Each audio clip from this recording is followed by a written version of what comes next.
Si le veo.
Bueno, buenas tardes a todos. Gracias por estar, Hola. Bienvenidos.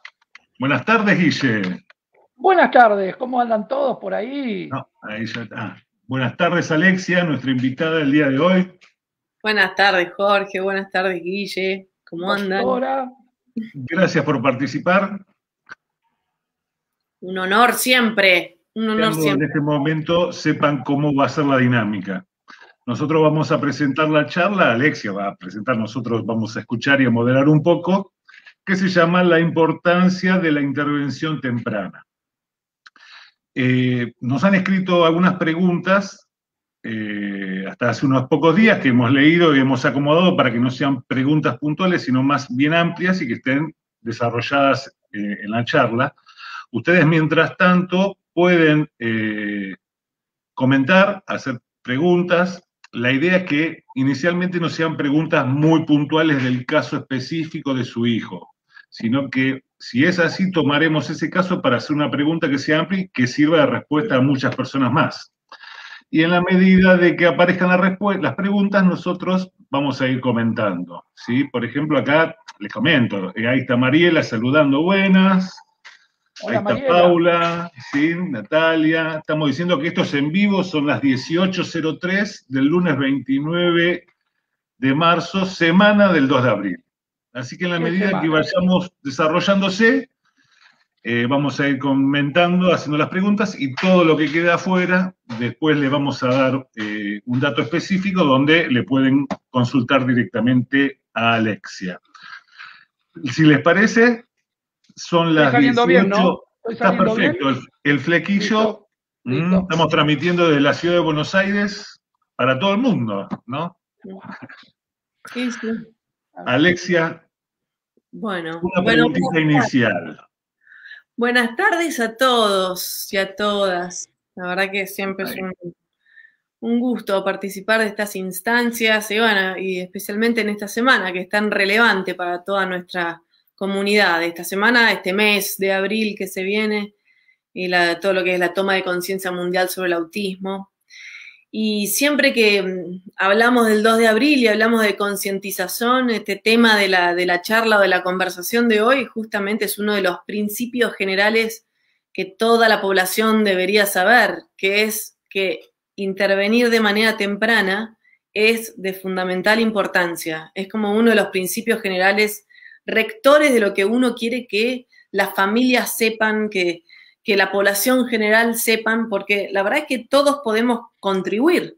No importa, a veces no necesitas saber mucho sobre esto, necesitas saber algunas cuestiones y necesitas saber que es muy importante que si hay algo que no te cierra sobre el desarrollo de un niño, de una niña, que lo más importante es consultar, que no te quedes con la pregunta, no te quedes con la duda.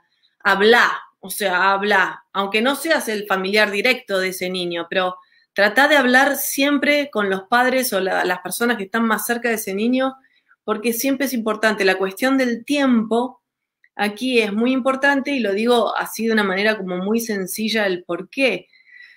El tema de detectar temprano, que en realidad, a ver, lo que es importante es intervenir temprano, es brindar apoyos de manera temprana. Lo que pasa es que para poder brindar apoyos de manera temprana y poder estimular el desarrollo de un niño, necesitas identificar que ese niño tiene algún desafío en su desarrollo. Por eso hablamos tanto de la detección temprana.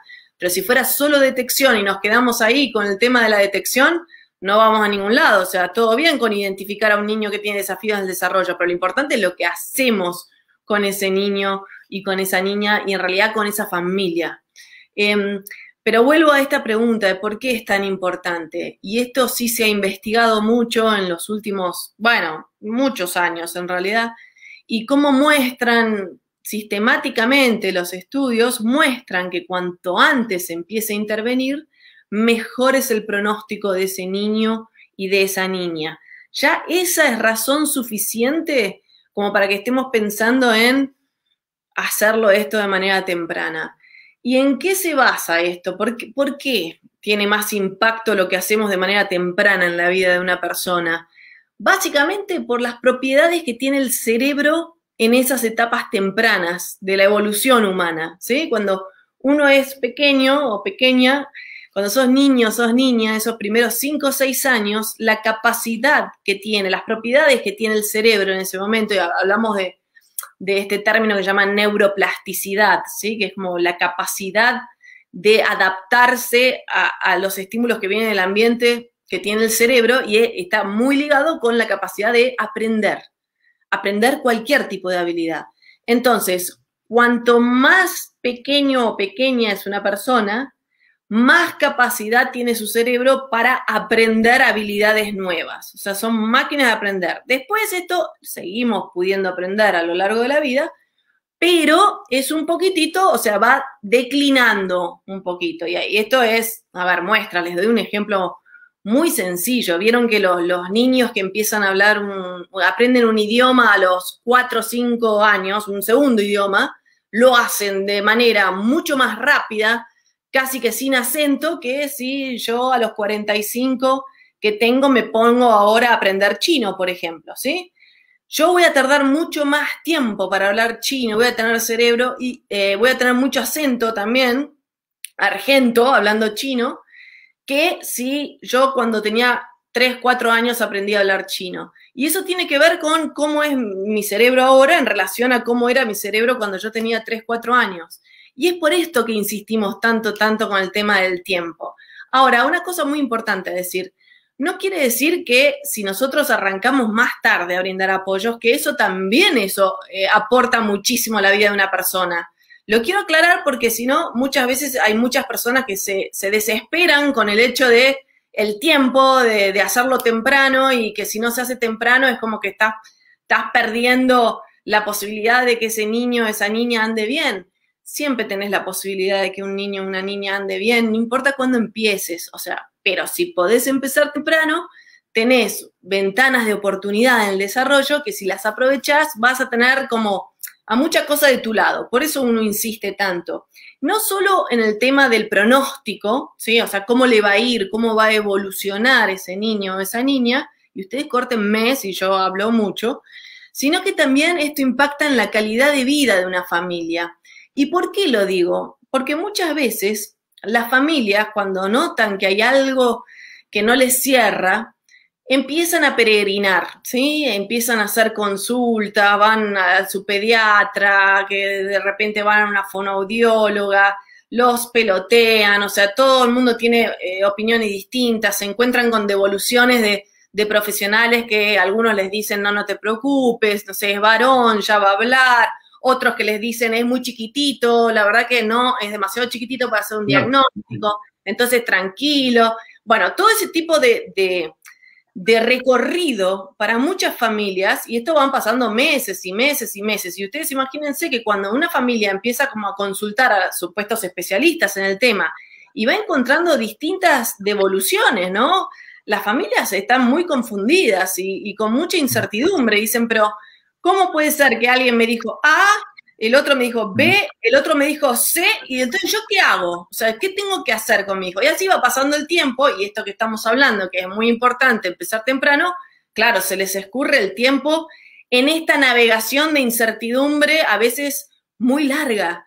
Eso, la incertidumbre y la confusión y el no saber para dónde ir, a las familias les afecta íntimamente, digo, en la calidad de vida. O sea, alguien que tiene mucha incertidumbre, estás muy ansioso, estás muy angustiado porque no sabes qué hacer, eso obviamente afecta el ánimo y es un factor de estrés muy importante. Por eso el hecho de saber, identificar qué le pasa a este niño, a esta niña, y tener muy claro cuáles son los pasos a seguir,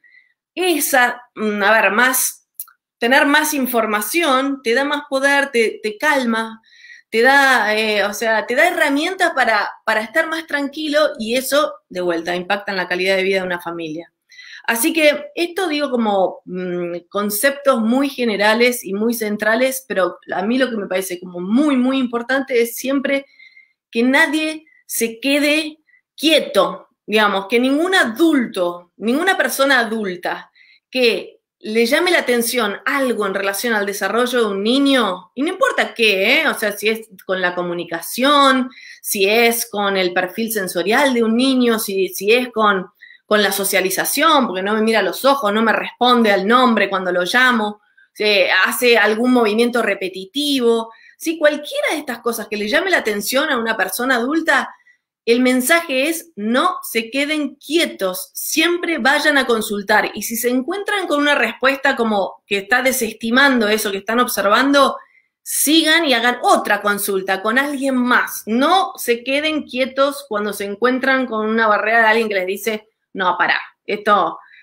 cuando los desestiman en la convicción y en lo que les dice la tripa, como le decimos nosotros, ¿no? Cuando la intuición habla y no tenés que saberte todo lo que hay para leer sobre autismo. Si tu intuición, persona adulta, te dice que hay algo que a vos te preocupa de un niño o una niña, vos seguís buscando hasta que alguien te dé una explicación que a vos te cierre, que te puedan explicar y que vos te quedes tranquilo o te quedes tranquila. Así que este es como el mensaje central. No sé si ustedes váyanme frenando, porque yo pongo play. Bueno, está muy bien. Bueno, sí, hay mucha gente, te comento, que nos están mirando estuve viendo Rosario, Marcos Juárez desde Chile y otros lugares que desconozco de dónde son, y están todos saludando y agradeciendo tu participación. Vuelvo a decir que estamos en vivo 18-13 horas. Te quería preguntar algo al respecto de esto.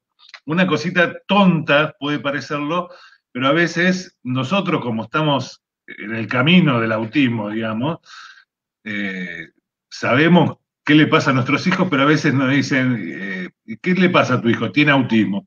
¿Y qué es el autismo? Y no sabemos ni cuando nos dan el diagnóstico, porque ahora que se llama, en su época, a mi hijo era trastorno generalizado del desarrollo. ¿Y qué es eso? Autismo. Hoy es trastorno del espectro autista.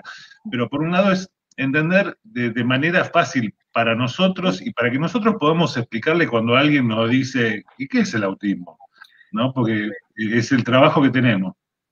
Sí, no es nada sonsa tu pregunta, digamos, es muy importante, no es una pregunta poco importante. Es muy importante, a ver, y algo de lo que dijiste ahora, voy a explicar un poquito esto de las clasificaciones, ¿no? Pero les diría más a los padres y a los familiares, más allá de saber lo que es el autismo, por supuesto, pero lo que es más importante que sepan es qué necesita ese hijo o esa hija. Esto, porque el autismo es una etiqueta, llamémoslo así, que la verdad que abarca un grupo muy grande y muy heterogéneo de personas. Entonces, el hecho de que yo te hable de autismo no necesariamente te dice qué necesita mi hijo o mi hija. Entonces, lo que los familiares tienen que saber muy claramente es qué necesita mi hijo o mi hija. Digo, más allá del tema del autismo. Ahora, igual paso al tema del autismo, para que a todo el mundo le quede claro, digamos, de qué hablamos cuando hablamos de autismo. Y como bien traías, Jorge, recién, A ver, los profesionales de la salud nos manejamos con clasificaciones internacionales diagnósticas, ¿ok? En el mundo, los psiquiatras infantiles, yo soy psiquiatra infantil de profesión, usamos básicamente, hay dos clasificaciones grandes internacionales que se usan en este campo, que son, por un lado, el DSM, ¿sí? que es de Estados Unidos, es de la Academia Americana de Psiquiatría de los Estados Unidos, que ahora en este momento estamos en la versión quinta, o sea, el DSM-5, estamos en este momento, esta es la que rige, y después tenemos la clasificación internacional de enfermedades, como se llame, que esto incluye todas las enfermedades que existen en el mundo. Igual me gustaría como decir algo en relación a la palabra enfermedad y ligada con el autismo, porque me parece que podemos considerarla no una enfermedad así como lo que se entiende por enfermedad, pero que es la CIE, en sus siglas, CIE, Clasificación Internacional de Enfermedades, que ahora estamos en transición entre la 10 y la 11. El 1 de enero del año 2022 rige la CIE 11. Ahora, como bien decías, antes en el DSM-4, la anterior, TR, texto revisado, el capítulo que abarcaba lo que hoy llamamos espectro autista se llamaba Trastornos Generalizados del Desarrollo. De ahí viene la sigla TGD. De hecho, vuestro nombre, TGD Padres TEA, o sea, tienen historia en el nombre, historia de clasificaciones diagnósticas. En ese DSM-4-TR, que iba en consonancia con la CIE 10, esta la anterior de la internacional, entonces teníamos TGD, Trastornos Generalizados del Desarrollo. En DSM-4-TR, dentro de Trastornos Generalizados del Desarrollo, 5 categorías diagnósticas diferentes, ¿sí? Todas mutuamente excluyentes entre sí. O sea, que tenías una de estas 5, no 2 o 3 juntas, no.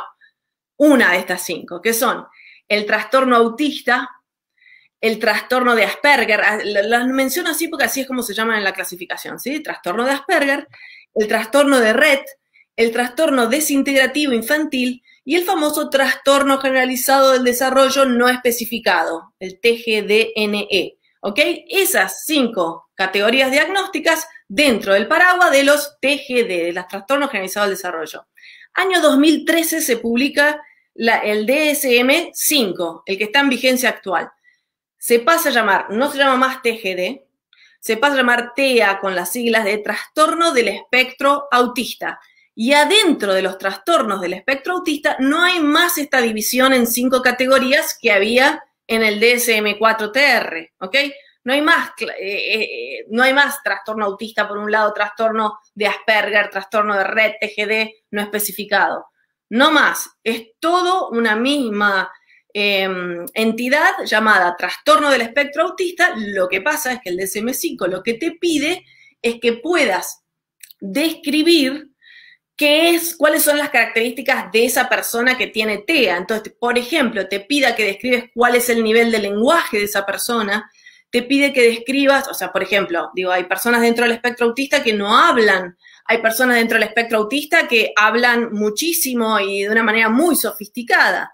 Lo mismo con el nivel cognitivo, o sea, con el concepto que llama inteligencia. Tenés personas que tienen discapacidad intelectual asociada dentro del espectro. Más o menos un 30% de las personas dentro del espectro autista se consideran que tienen una discapacidad intelectual asociada, y tenés personas que tienen un coeficiente intelectual por arriba de la población general. Entonces, tenés toda la dimensión, todo el espectro dentro de esa dimensión de nivel cognitivo. Y en tercera instancia, tenés todo lo que es el espectro y dimensiones de el nivel de apoyo que necesitas, ¿sí? Y acá tenés personas dentro del espectro autista que necesitan un altísimo nivel de apoyo, o sea, apoyos muy significativos, que a eso se los llama los que son de nivel 3, ¿no? Necesitan mucha ayuda, tienen unas características asociadas con desafíos que necesitan muchos apoyos y muchas ayudas. Y tenés personas adentro del espectro autista que tienen un nivel 1, que quiere decir que necesitan algunos apoyos y nada más. Y es más, si vamos al campo, lo que pasa es que tal vez ahí no hablarías de trastorno del espectro autista, sino que estarías hablando tal vez de una condición del espectro autista, de personas que no necesitan ningún apoyo. Entonces, obviamente, imagínense, si uno cruza estas tres dimensiones, lenguaje, nivel cognitivo, necesidad de apoyos que necesita una persona, y sumémosle una más, que es todo lo que tiene que ver con lo más médico, ¿no? Y hay personas que tienen muchos problemas médicos concomitantes, y hay un perfil muy único de eso. Si vos le sumás como este entrecruzamiento, claro, tenés realmente un nivel de diversidad adentro del espectro, y ni te cuento si sumás el perfil sensorial también, que es muy único, ¿no? Y hay personas que son muy hipersensibles auditivamente y otras personas que no les molesta nada el ruido.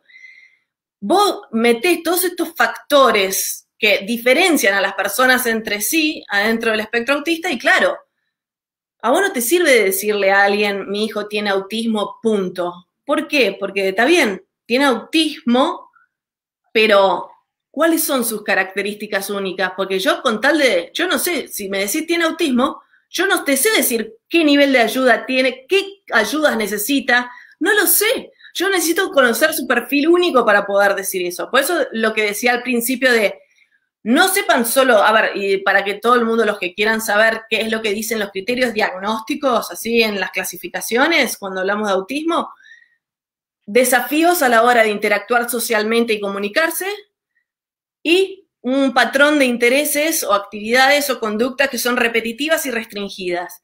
Y muchas veces desórdenes en el procesamiento de los estímulos sensoriales. Estas características son las que comparten todas las personas que están adentro del espectro autista. O sea, tenés que tener algo de esto para que te consideren adentro del espectro autista, porque si no, no te consideran adentro del espectro autista. Pero después son todas diferencias adentro del espectro autista. Este es el tema. Por eso a nosotros nos gusta tanto esta frase que muchas veces decimos en Panacea, que existe dentro del espectro autista la misma diversidad que existe en los humanos, en la humanidad. Es la misma diversidad. Y de vuelta, si solo sabés lo que significa autismo, y ni siquiera, es más, se habla en plural, autismos en todo caso, no autismo. No es uno, son autismos. Y como decía también, ahora no me acuerdo quién, pero que decía, cuando conoces a una persona con autismo, conoces a una persona con autismo, punto. No podés extrapolar y generalizar, porque mi sobrino, sí, le molesta muchísimo y se tapa los oídos, no quiere decir que todas las personas con autismo tienen hipersensibilidad auditiva. Y esto es muy importante conocerlo. Por eso te decía, Jorge, que para los familiares lo que es más importante para que sepan y lo tengan clarísimo, porque después eso sí lo van a tener que compartir con la gente que interactúe con ese niño, esa niña, ese adolescente, esa persona adulta, es conocer muy bien el perfil único que tiene esa persona y qué apoyos únicos, qué traje a medida necesita esa persona en particular. Esto los familiares lo tienen que tener clarísimo, porque es lo que les va a permitir ir en busca de lo que necesita ese hijo o esa hija. Yo te quería preguntar, te voy a echar todas las preguntas porque si no, si no es difícil.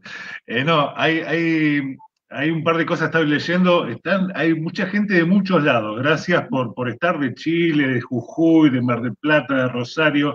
Es evidente que se necesita este tipo de charlas. Hay un par que coinciden con el tema de los pediatras, ¿no? Yo voy por partes. Por un lado, yo recuerdo que quien nos tiró la ficha en el diagnóstico de Patricio fue la directora del Jardín de Infantes cuando tenía 3 años, ¿no? Fue ella la que nos sentó, nos dijo, miren, yo veo algunas cosas. La situación típica era, estaban todos los chicos adentro de la sala, él agarraba, miraba, se asomaba por la ventana y salía a jugar afuera. Y después cuando estaban todos, no. Digo, pero después fuimos a un pediatra, porque dijo, bueno, hagan la consulta, y los pediatras están en este circuito de decir varias preguntas. Nosotros como papás o los abuelos o los familiares directos que están con ese chico, esa chica, ¿qué cosas de todos los días tenemos que ver o prestar atención en concreto de decir qué era, ¿no? Porque en el caso de Patricio era que te decían que no respondía al llamado, entonces te decían, no, ella va a oír o no hablaba, te van a decir, no, ya va a hablar, pero el tiempo pasa. Segundo, pediatra, neurólogo, psicólogo, psiquiatra, ¿a quién tenemos que ir para decir, bueno, esta consulta ante las primeras sospechas, ¿a quién ir, no? Sí. Porque si no, está esta cosa de decir, bueno, el pediatra me dijo una cosa, el otro me dijo otra. Sí, también son re importantes esas preguntas. ¿Puedo agarrarlas antes o hay más preguntas? Digo, igual estas dos ya dan para decir algunas cosas. Sí. Si me permitís. El tema de las señales de alerta, ¿sí? Así es como les decimos.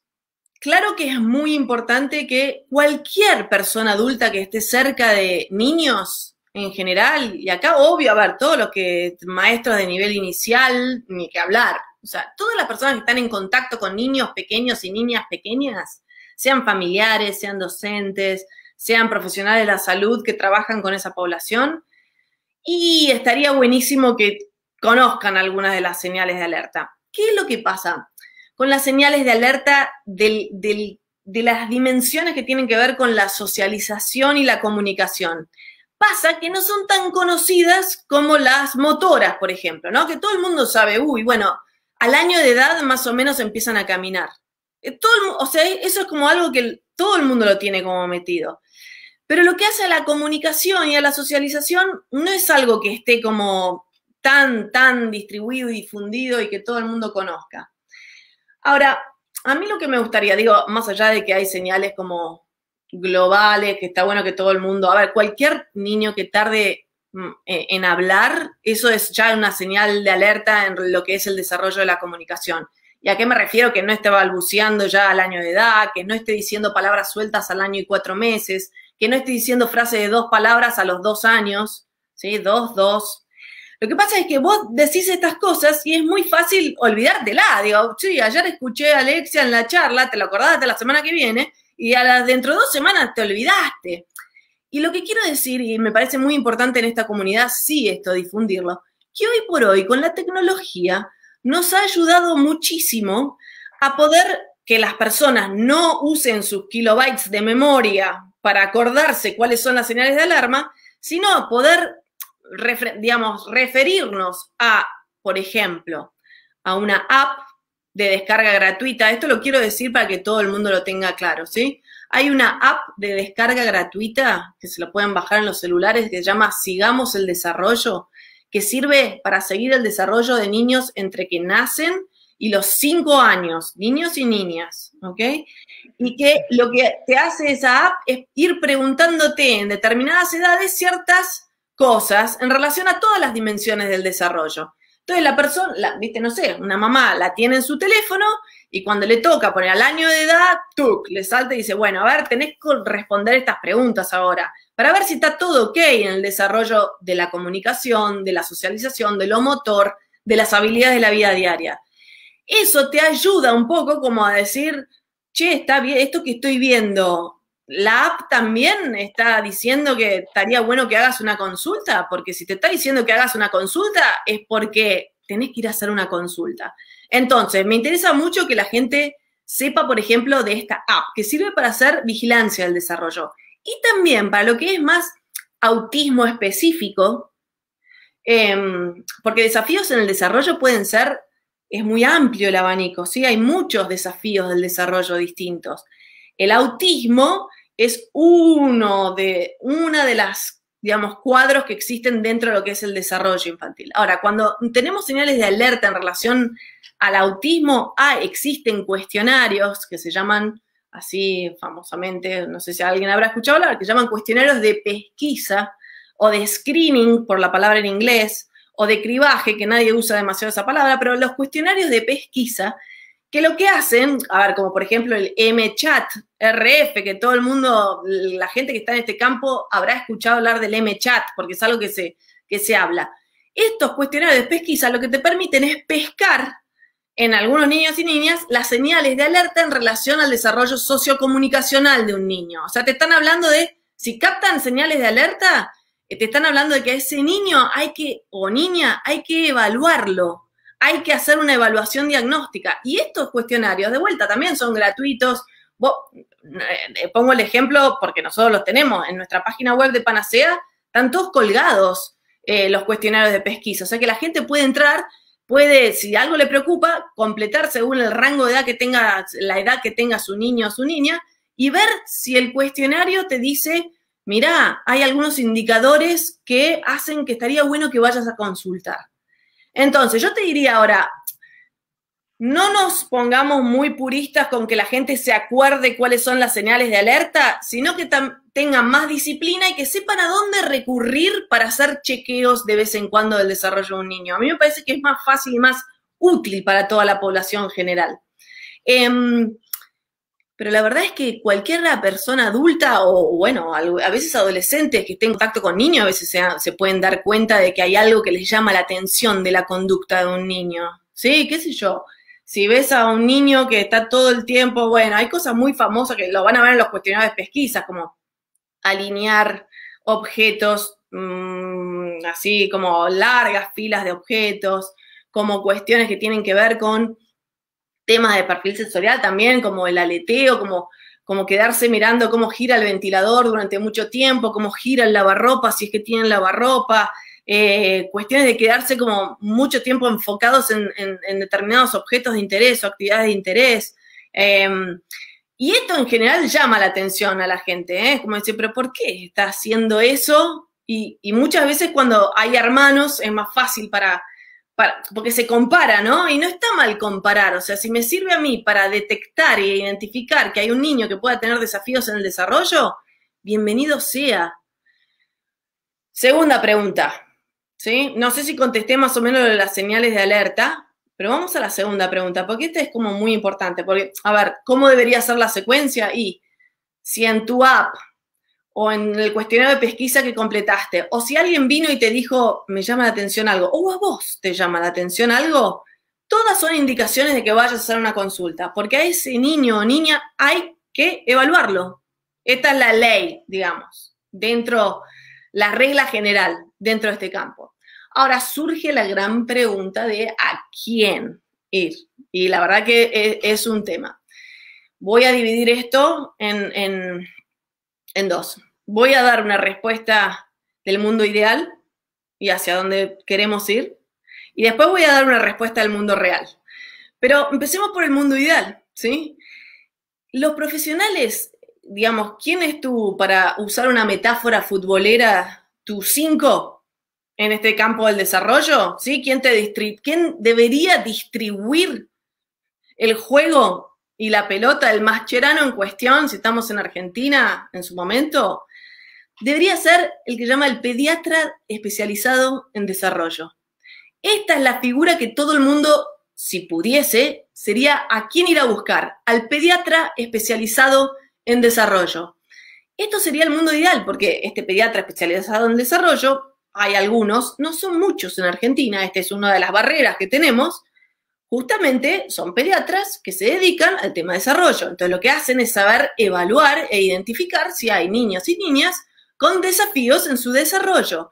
Y son los profesionales que van a saber si un niño necesita una evaluación del lenguaje y la comunicación, si necesita una evaluación del perfil sensorial y sus praxias, van a saber si necesitan que los evalúe, no sé, X. Son los que te van a distribuir y te van a llegar a una conclusión del diagnóstico en desarrollo de un niño o una niña.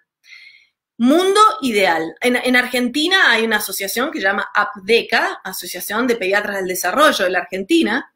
Tienen una página web. Lo que pasa, claro, son poquitos y hay un tema con la formación, donde, bueno, todavía en cuanto a titulación, sé que tienen líos en ese sentido, pero en los hospitales públicos, por ejemplo, de la Ciudad Autónoma de Buenos Aires, en varios hospitales pediátricos hay de esta estirpe de pediatras. Entonces, en el Hospital Gutiérrez, en el Hospital Elizalde, hay lugares donde podés ir y los buscás y los encontrás.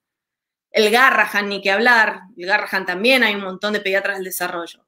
Entonces, esto sería lo ideal, si estamos hablando de lo ideal. Y es más, lo que secunda un poco también lo que digo, es que cuando se armó el consenso, todos, no sé, o los que conocen, pero vieron que se sancionó en el año 2019 la ley nacional, la 27043, sobre el abordaje integral e interdisciplinario de los trastornos, de las personas con trastorno del espectro autista. dentro de esa ley se armó, o sea, un grupo de trabajo de profesionales de la salud, de especialistas en el tema, que lo que hicieron fue armar un consenso sobre diagnóstico y tratamiento de estas personas.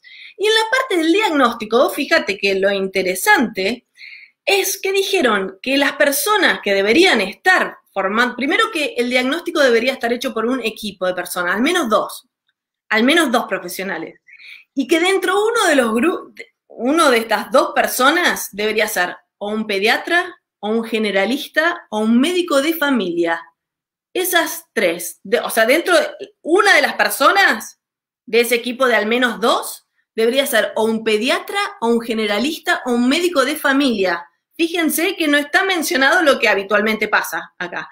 Y que en el otro grupo, o sea, la persona del otro grupo podría ser alguien fonoaudiólogo, o terapista ocupacional, o psicólogo, o psiquiatra especialista en desarrollo, o neurólogo especialista en desarrollo.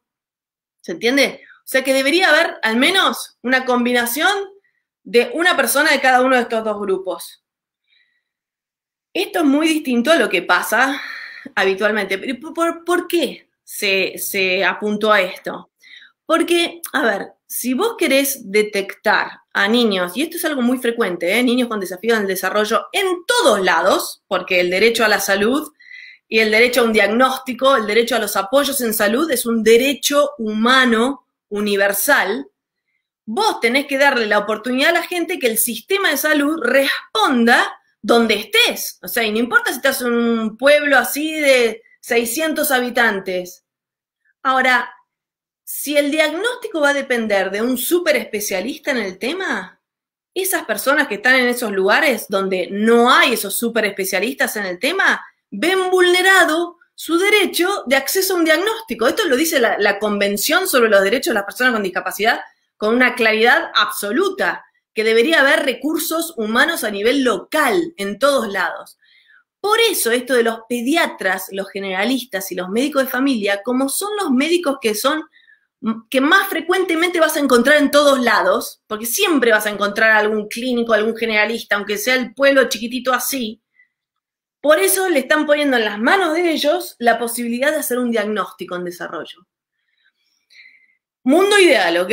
Pero yo no quiero dejar de decirlo del mundo ideal porque hacia ahí tenemos que ir si realmente queremos justicia y equidad a la hora del acceso a un diagnóstico. ¿Qué es lo que pasa hoy por hoy? Muchas barreras en relación a acceder a un diagnóstico. Por falta de profesionales en el lugar donde vivo, por barreras económicas, porque me cobran no sé cuánta plata para hacer un diagnóstico, otra vulneración de un derecho. Digo, estamos hablando de un derecho humano, no debería ser con costo. O sea, ejercer plenamente el derecho a un diagnóstico no debería ser con costo alguno, ¿correcto? Bueno, pero tenemos barreras geográficas, tenemos barreras económicas, tenemos barreras asociadas a la falta de profesionales en muchos lugares, y estos son temas que hay que resolver. Este consenso lo que intenta es decir, bueno, a ver, pensemos cómo se pueden resolver estas barreras. Y es un intento. Ahora, voy al mundo real un segundito. Acá en Argentina, y estos son datos de una encuesta que hicimos unos años atrás, los que más diagnostican en Argentina, o diagnosticaban, esta encuesta del año 2016, eran los neurólogos infantiles. Es fantástico. El tema es que neurólogos infantiles son poquitos. Digo, anda a encontrarlos. Todo bien si estás en Buenos Aires, una gran urbe, y con suerte conseguís, pero no están en todos lugares. Sin embargo, en Argentina es el profesional de la salud que más frecuentemente hace diagnóstico. Y esto a diferencia de otros países en la región, donde hay otro tipo de especialidades. Pero bueno, si el diagnóstico hoy por hoy recae sobre el neurólogo infantil, que además es una persona, primero es un súper especialista, ¿sí? Vos pensás, o sea, ustedes piensen que los neurólogos pediátricos, los neuropediatras que se llaman, tienen formación de pediatría primero, después tienen una post básica de neurología infantil, o sea, son súper especialistas de verdad. Y obviamente tienen 1000 cosas que ver, muchas veces no tienen tantísimo tiempo, ¿sí? De hecho, una consulta con un neurólogo infantil muchas veces puede ser hasta muy corta, ¿no? Y uno se queda con ganas. Y en el campo del desarrollo es necesario tener tiempo para hablar. es muy necesario tener tiempo para hablar con el profesional. Y, ¿sabes? Hay una característica que sí tienen los pediatras del desarrollo, que tal vez no tienen los neurólogos, que es tiempo para hablar con las familias. Porque saben que es una fuente de información enormemente valiosa, lo que te cuenten los padres o las madres, quien sea, los familiares en relación a ese niño o esa niña. Entonces, es una dinámica que tenemos que cambiar.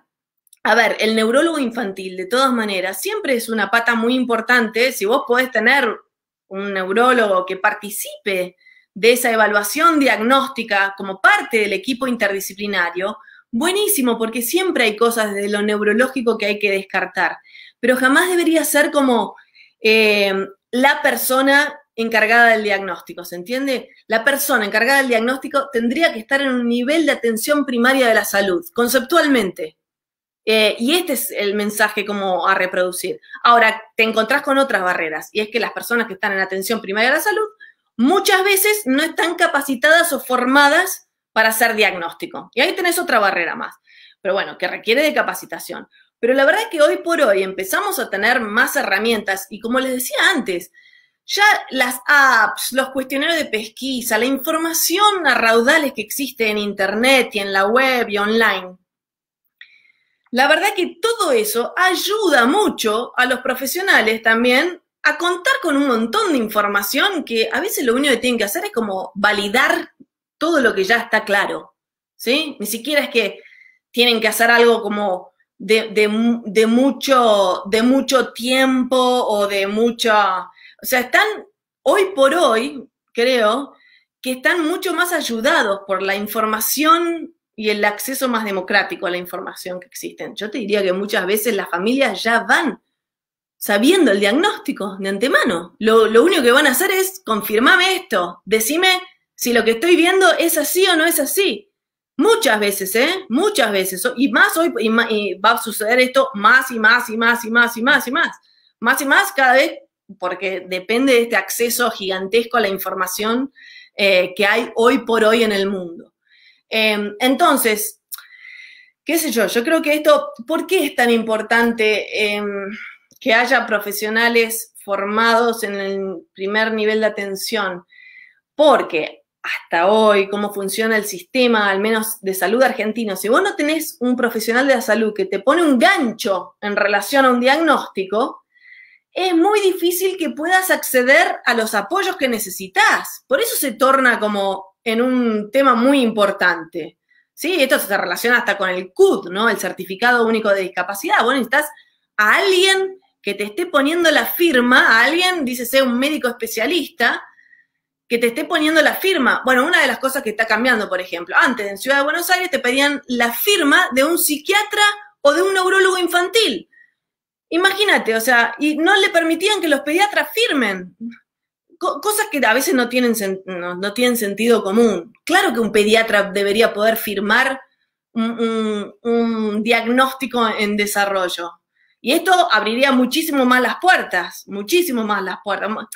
Haría más accesible la posibilidad de llegar rápido a un diagnóstico y cerca de donde vivís. Y no tener que viajar a horas y horas, porque hay gente que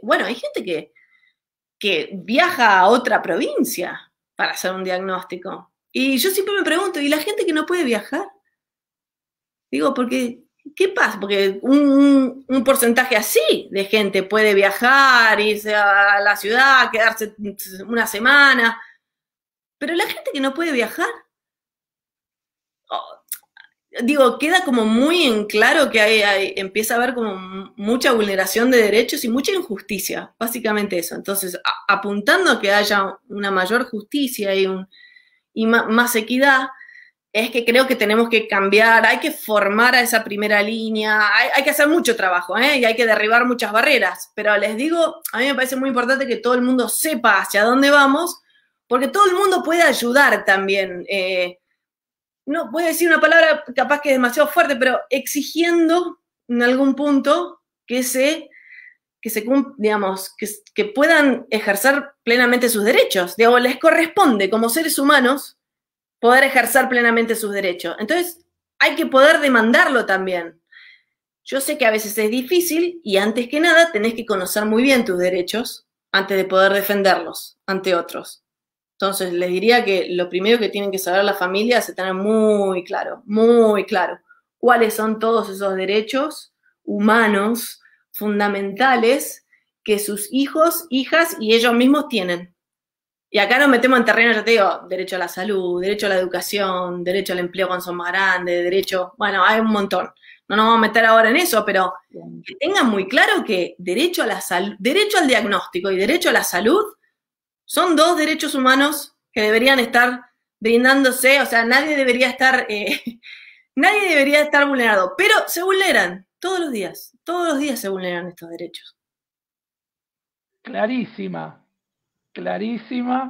como desbordado de preguntas, el Face lo vengo siguiendo minuto a minuto.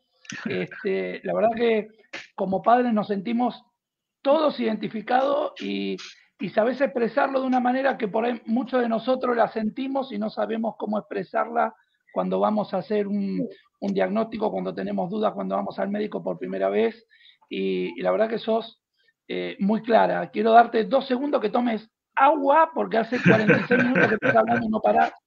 Y yo voy a mandar unos saludos, no sé, Tres Arroyos, San Miguel del Monte, Hurlingham, Perú, Formosa, México, La Plata.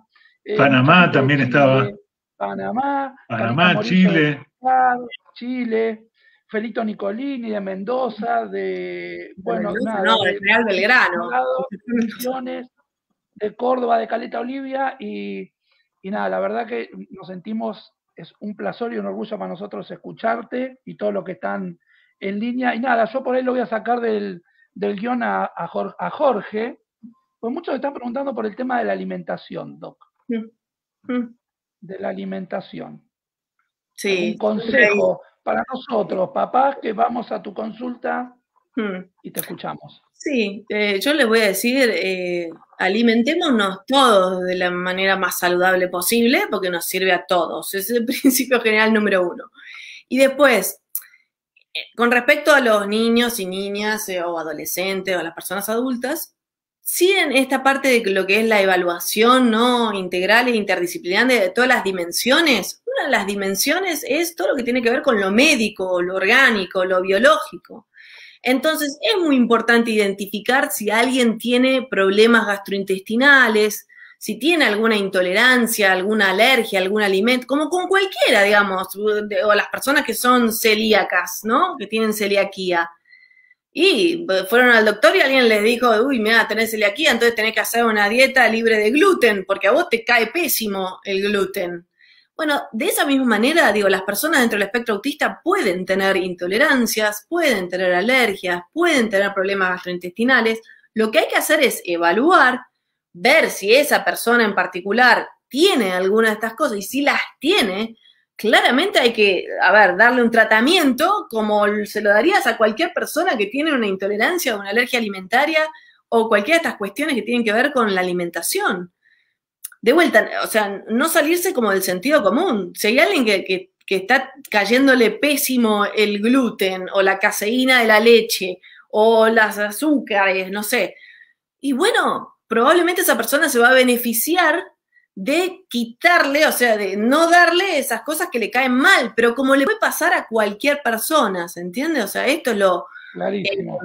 ¿Sí? ¿Se entendió? Entonces, sí. Para las personas que preguntan, no es que, igual sí lo que les digo es, a todo el mundo le viene bien alimentarse saludablemente. ¿Qué quiere decir alimentarse saludablemente? Y tratar de evitar lo más posible los colorantes, los conservantes, las cosas con azúcares altas.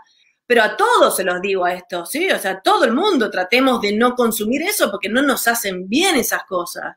Ahora, si hay algo un poco más específico, hay que ir a evaluar a esa persona en particular para poder adaptar lo más posible esa intervención, en este caso sería nutricional, adecuada al perfil único de esa persona en particular.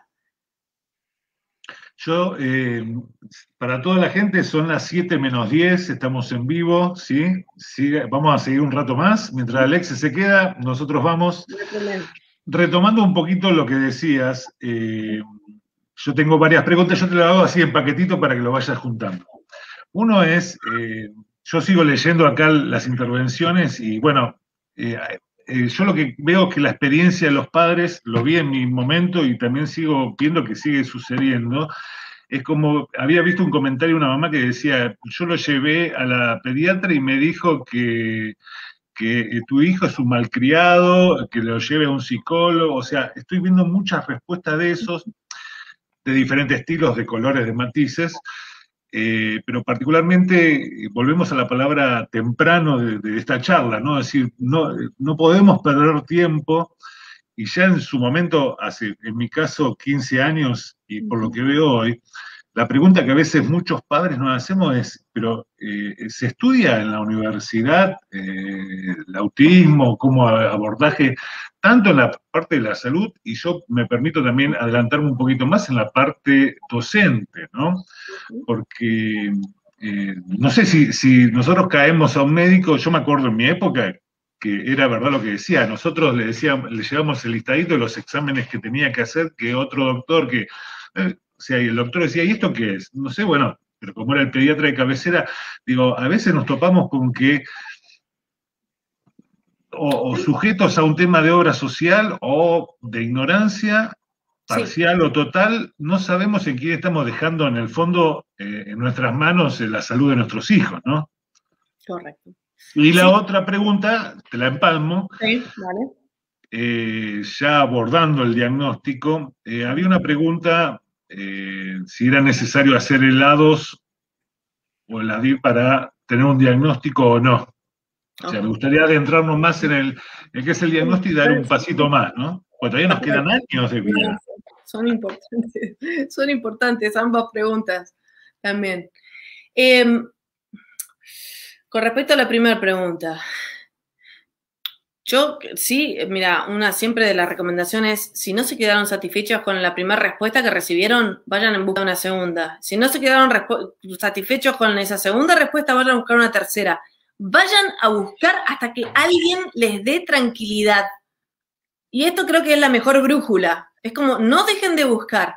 Creo que sí, siempre, ¿sabes qué? Y acá me parece que, bueno, agrupaciones como la de ustedes y las organizaciones familiares a nivel local siempre tienen información muy valiosa para compartir. Entonces, te diría que a las familias les digo, capaz, en vez de tratar de buscar a un profesional de salud, vayan en busca de familiares, agrupaciones, como TGD Padres TEA, como agrupaciones a nivel local de familiares, porque ellos son muchas veces los que tienen la información posta de lo que ocurre en la localidad, ¿se entiende? Saben qué profesionales son más potables, quiénes realmente tratar de evitar, tienen mucha información que es muy valiosa, ¿por qué? Porque viene de la experiencia, porque ya recorrieron. Es como cuando les escriben a ustedes diciendo, che, ¿nos pueden decir, por favor, dónde voy a hacer dónde consigo tal cosa para un hijo? Y ustedes ya vienen relevando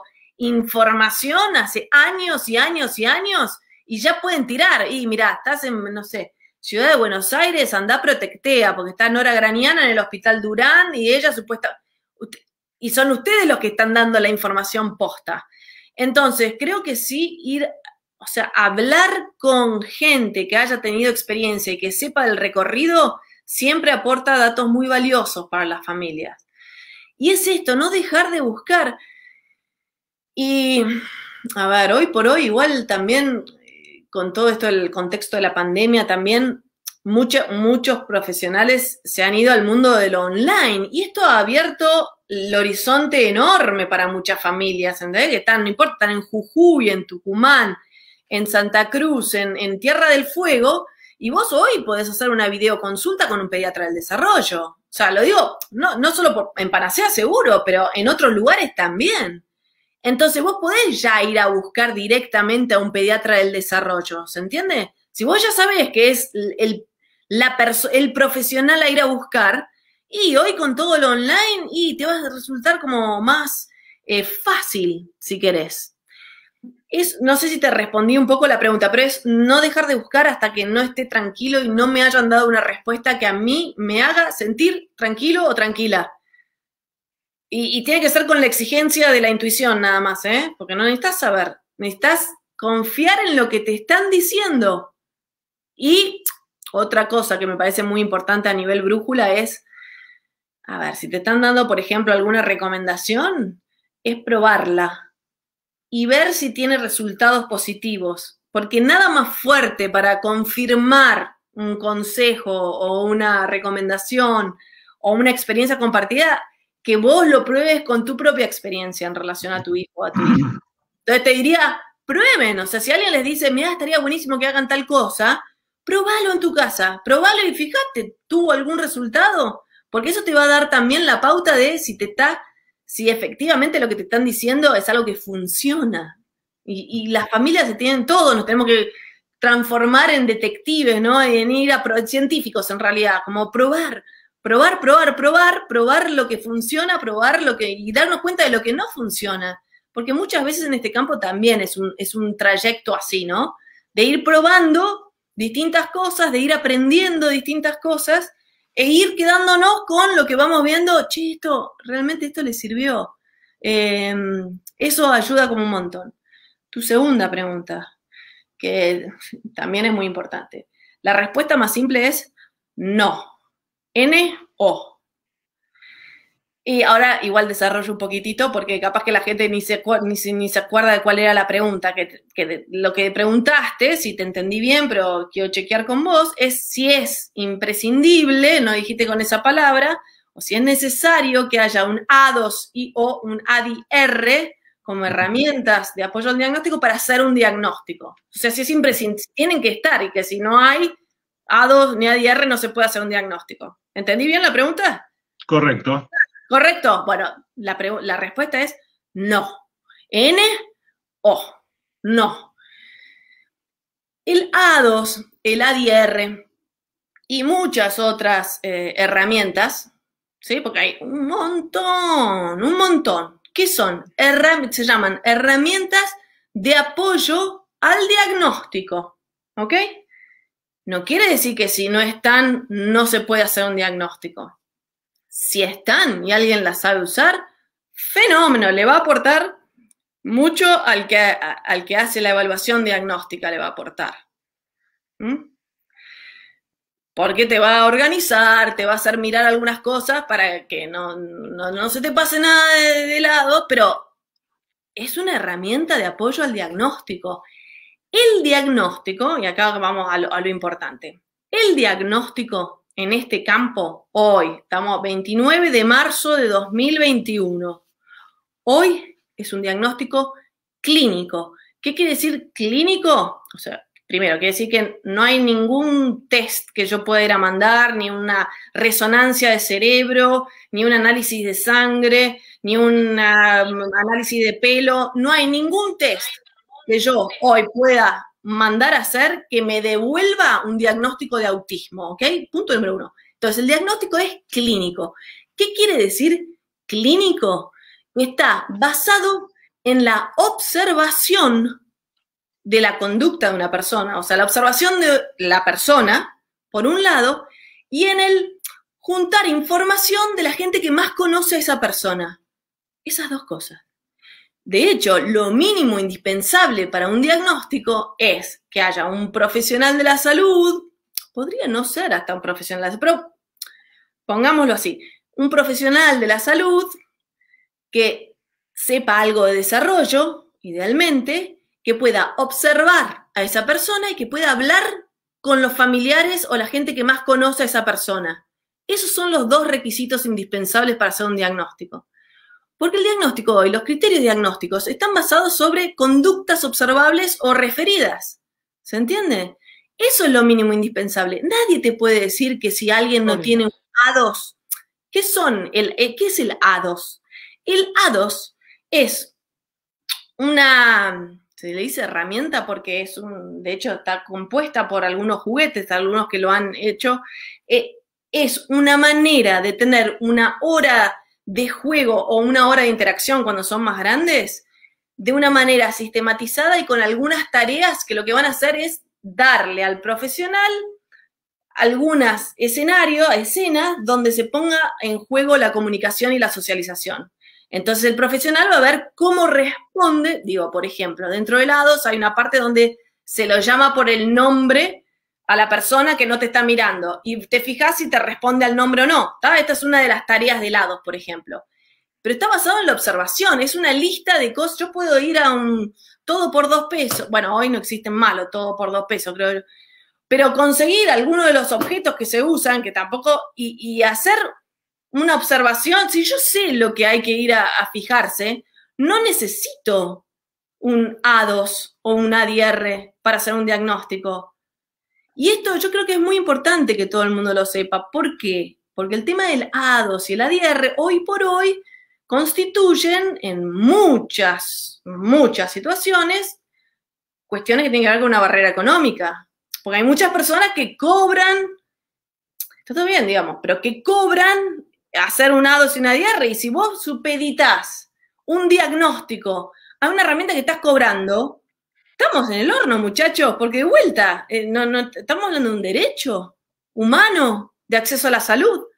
Si vos cobrás algo, hay muchas familias que no van a poder pagar por un diagnóstico. Y la idea es que nadie debería estar pagando por un diagnóstico, ¿se entiende? O sea, volvamos a las bases un segundito. Ahora, una cosa que quiero decir también, muy importante saber que existen herramientas de apoyo al diagnóstico que son gratuitas, o sea que para los profesionales también son gratuitas.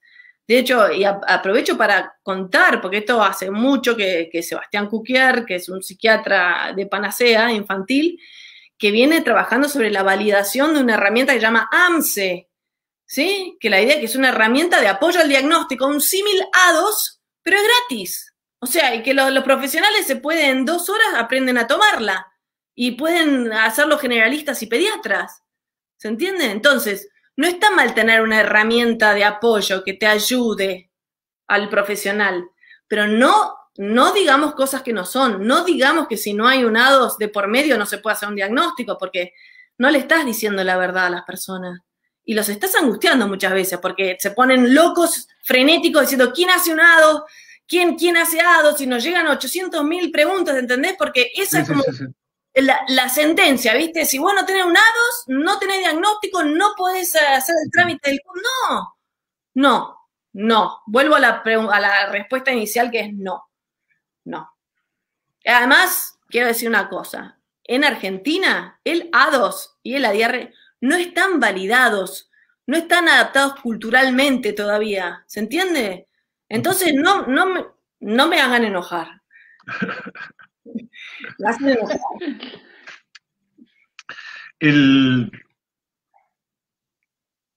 Perdón. No, estoy viendo las preguntas que van ingresando. No sé, Guille, si vos viste algo más.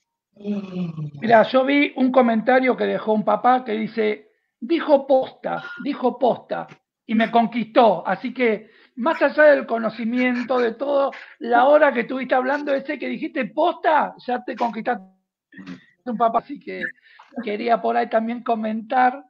Estoy siguiendo los comentarios que van dejando en el Face y se ha generado como una vuelta entre los mismos papás. Y cuando vos hablabas de que las familias son los primeros que detectan, y bueno, una mamá pone esto, la otra le responde, y viste, y te seguimos escuchando a vos y vamos viendo cómo entre mismas familias se van respondiendo cosas que por ahí no llegamos nosotros a transmitírtelas a vos por el tiempo y por la gran demanda que tenemos. Así que nada, quería comentar eso. Son las 19:03. ¿Tenés un rato más todavía, Alexia? No hay problema. No. Bueno, vamos. 2, 3 cositas. Una también para ir avanzando un poquito más. A mí una gran preocupación que yo tengo, y que creo que tenemos mucho de los argentinos, es una situación que no es oculta de pobreza, de desocupación, y que nosotros por ahí en Capital y en Buenos Aires lo vemos de una ya bastante manera, pero por ahí en el resto del país no lo conocemos, pero sabemos que existe.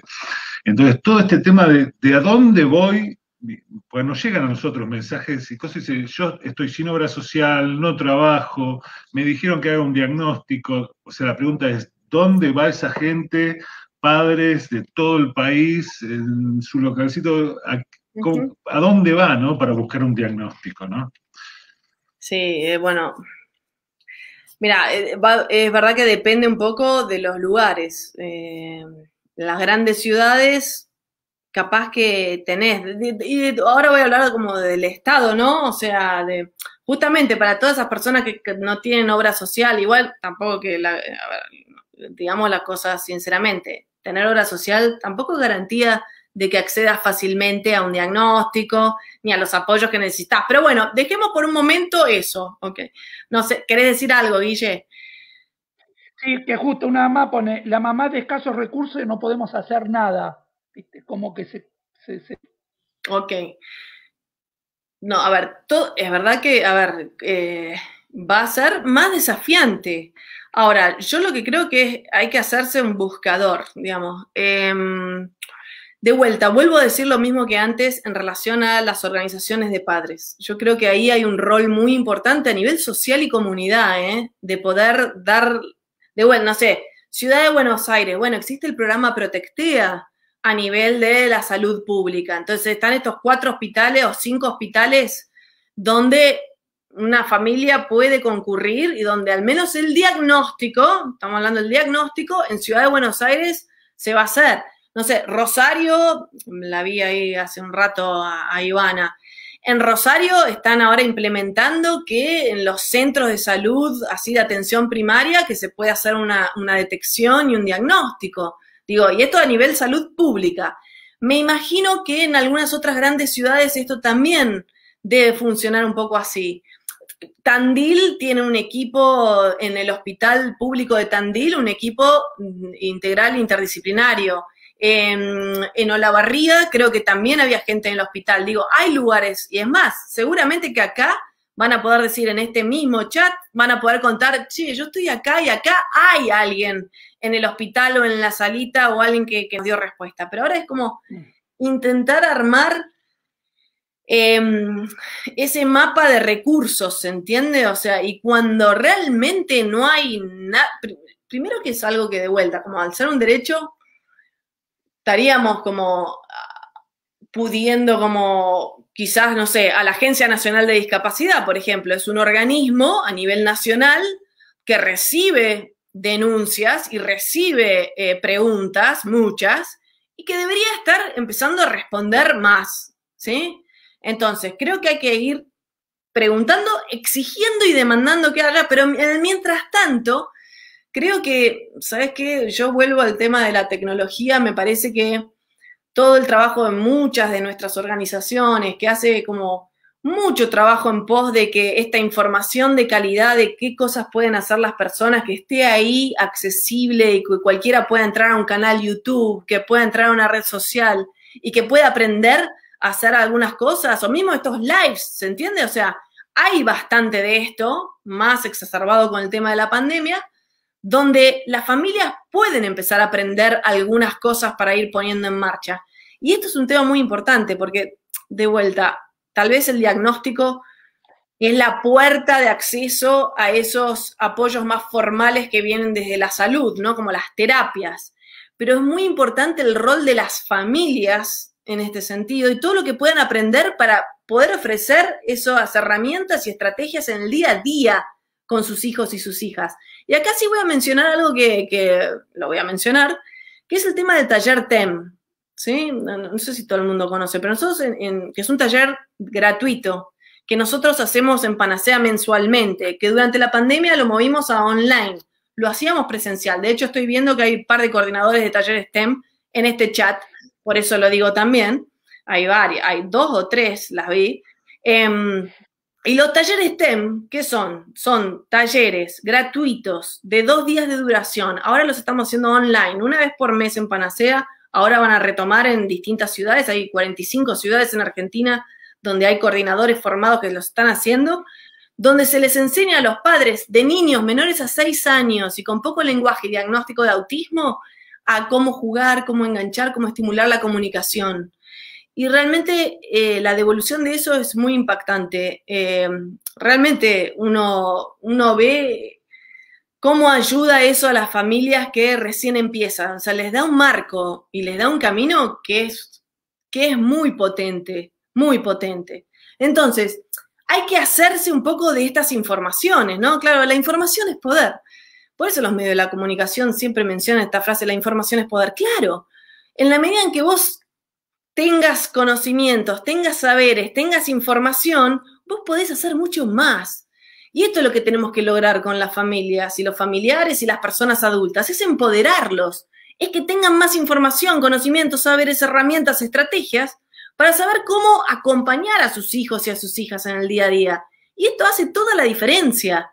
Entonces, capaz, en esos lugares donde no hay nadie, ¿no? Y no se encuentra ningún profesional de la salud, bueno, hay que apostar más al empoderamiento personal, que es mucho más importante de lo que te puede dar a veces un profesional de la salud. Digamos la verdad, esto es medio, capaz que después me ponen un titular de lo que estoy diciendo, pero lo pienso, así que no me importa, lo voy a decir igual.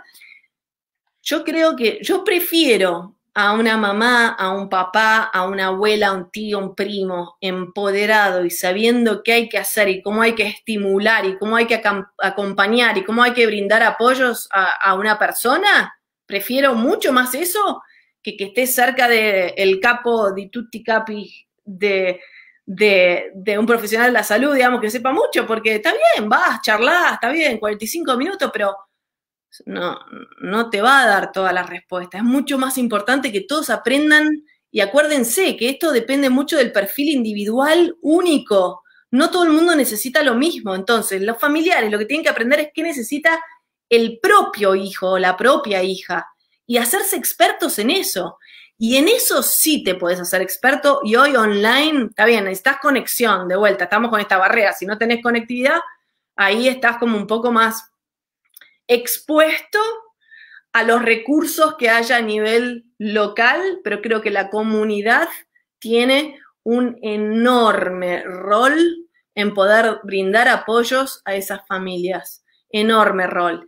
Va a depender un poco de donde estés, es verdad. Y lo otro es, va a haber que construir. O sea, vamos a tener que construir todos entre todos. Esta es la realidad. Y lo que vayan aprendiendo algunos, los que tengan la oportunidad, capaz y acceso a algunas cosas, que puedan compartirlo con su comunidad, con las otras familias que están atravesando algo similar. Yo creo que eso también es muy poderoso como concepto. Tenemos que volver a ese concepto de la comunidad, del poder que existe en la comunidad. Y bajarle un poco el nivel de los egos y bajarle un poquito como el copete a los profesionales de la salud. Perdón, es mi gremio, Pero la verdad, o sea, si nosotros lo que queremos es que la gente viva mejor, que estén mejor, si realmente ese es nuestro objetivo, y bueno, vamos a tener que hacer muchos esfuerzos para que esas herramientas le lleguen a las personas que más tiempo pasan con esos niños, niñas, adolescentes, personas adultas. O sea, no queda, es sentido común, pero no queda mucha opción. No queda opción. Yo tengo un pasito más, no sé si es saltar un poco el hilo y por ahí es dejar, es como esas películas, una serie que termina en el capítulo cuando pasa algo y sigue después, que es el tema de, la charla es la importancia de la intervención temprana, ¿no? Uh-huh. Pero ya hemos recorrido por varios canales, tenemos el diagnóstico. ¿Y qué? ¿No? El diagnóstico es ese abismo que se abre, es bueno, porque es, hablando de lo temprano, es bueno, tenemos el diagnóstico temprano, a los 2, 3 años, algunos preguntaban cuál es la edad mínima en la cual uno puede ver las cositas para, si al año se puede hacer, pero el tema es, llegamos al diagnóstico. A nivel de mundo familiar, vida familiar, familia directa e indirecta, abuelos, tíos, ¿qué hacemos? ¿Cómo nos movemos?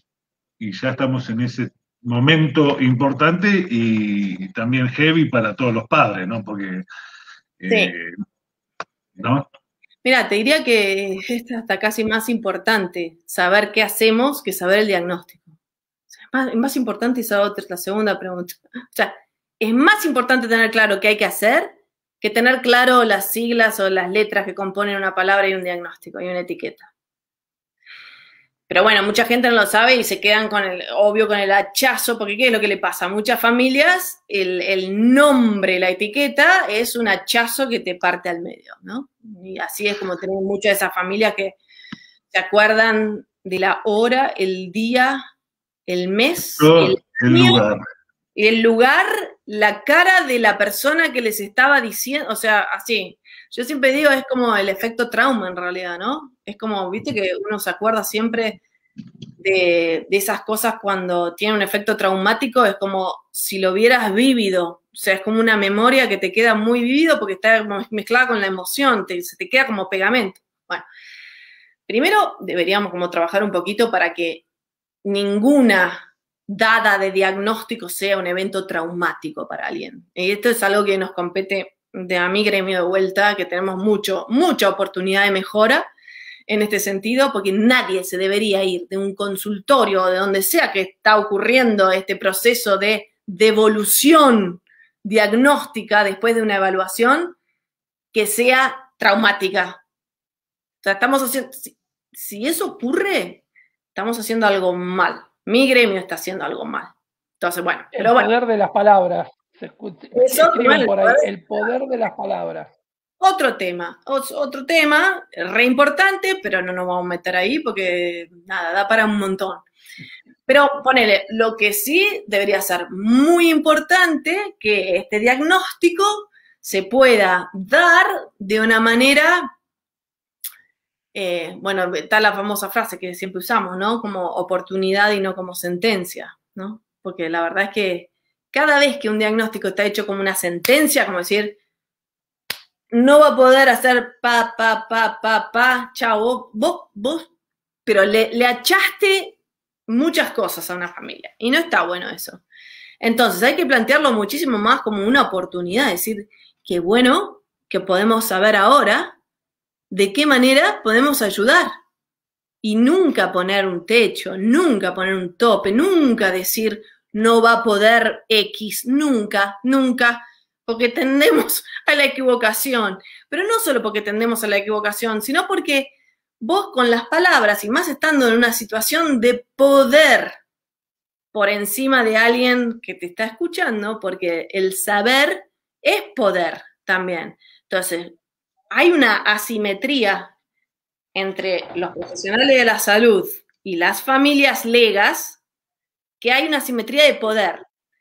La persona que ejerce poder, digo, el profesional de la salud, tiene que ser muy responsable con lo que dice, porque influye mucho en esta persona de menor poder, tiene una gran influencia. Tenemos que ser muy responsables, pero muy. Pero ok, me estoy yendo. Dentro de las buenas prácticas del diagnóstico, de la entrevista de devolución en diagnóstico, el último paso tiene que estar centrado en los próximos pasos. En esa misma entrevista donde estamos haciendo devolución del diagnóstico, la última parte de la entrevista debería estar destinado a hablar sobre los próximos pasos a seguir. No debería irse una familia de un consultorio solo con un nombre, unas siglas en una orden y anda a conseguir, no sé, alguien que haga esto. No, así no. Entonces, es una pata muy importante. Ahora, para saber cuáles son los pasos a seguir, claro que, como hablábamos antes, como esto va a depender del perfil único de esa persona, ¿sí? Y acá cuando hablamos de único es muy individual, va a ser muy personalizado qué es lo que necesita hacer una persona en particular dentro de ese contexto familiar en particular, dentro de ese contexto local, comunitario en particular. Va a ser único, por eso hablamos tanto del traje a medida. Pero es muy importante durante el diagnóstico dar como mucha claridad de cuáles son los pasos a seguir en torno a, no sé, por ejemplo, si alguien necesita realmente un apoyo porque tiene mucho desorden de procesamiento sensorial y tiene mucha hipersensibilidad auditiva, te pongo un ejemplo, ¿no?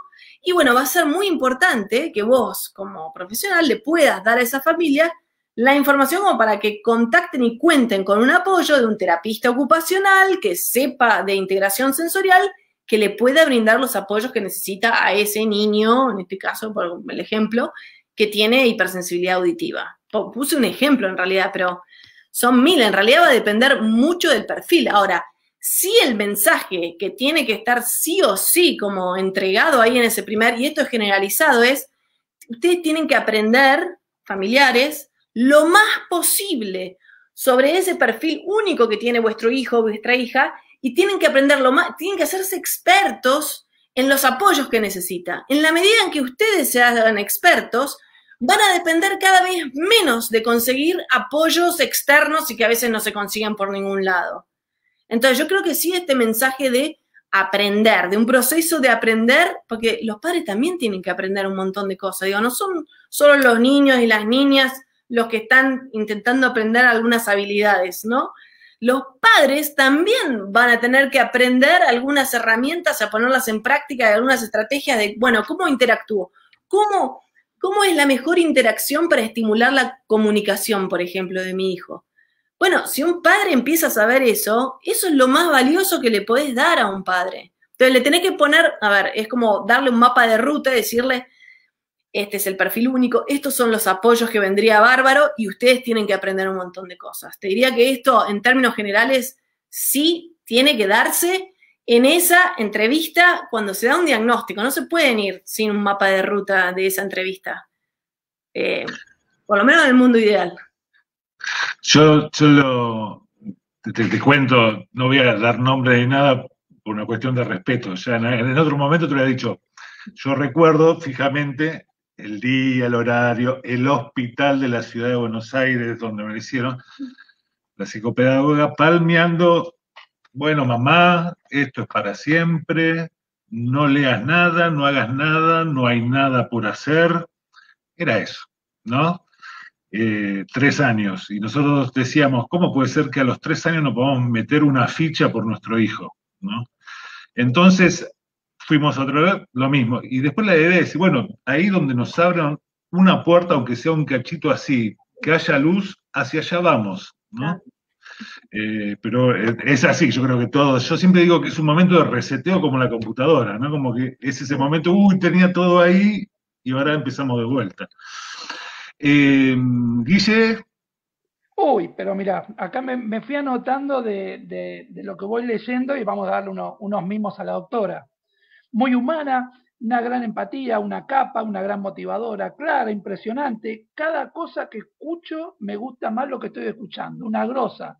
Alexia Presidenta. Presidente, sí, hay una que es presidente. Alexia Presidenta. Alexia, querés ser mi amiga. Alexia, querés ser mi amiga. Y nada, y después, que también lo he visto y me tomo el atrevimiento de preguntártelo porque sé que ya has comentado y tenés más o menos una idea con el tema del aceite de cannabis. Que varios preguntaron. Cannabis medicinal, bueno, son todas estas preguntas. Igual yo les digo, esto se lo digo para toda la gente que está interesada en todo este tipo de temas. Perdón, mando un chivo, pero realmente porque ha implicado mucho trabajo. Nosotros en nuestro canal YouTube, en Panacea, tenemos un montón de entrevistas sobre, por ejemplo, el cannabis medicinal, sobre todas estas intervenciones que a veces la gente se pregunta, che, ¿esto sirve, no sirve, para quién? Bueno, los invito, a ver todas las entrevistas que hay, ya hay 40 entrevistas, ahora se publicó la 4ª temporada del programa aquí ahora en el canal YouTube nuestro. Pero, y lo menciono porque hay una entrevista sobre cannabis medicinal a Silvina Schaufele, que es una psiquiatra homeópata que es especialista.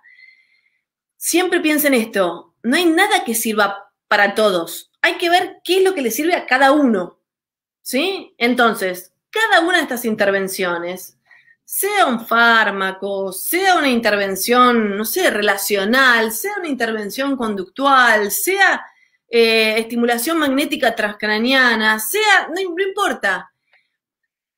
Cada una de estas intervenciones, y les digo, hay más de 200 descriptas en el campo del autismo y más, y cada vez más. Siempre están pensadas con algún objetivo en particular y siempre están pensadas alguna población destinataria particular. Lo que hay que saber es para quiénes sirve, ¿sí?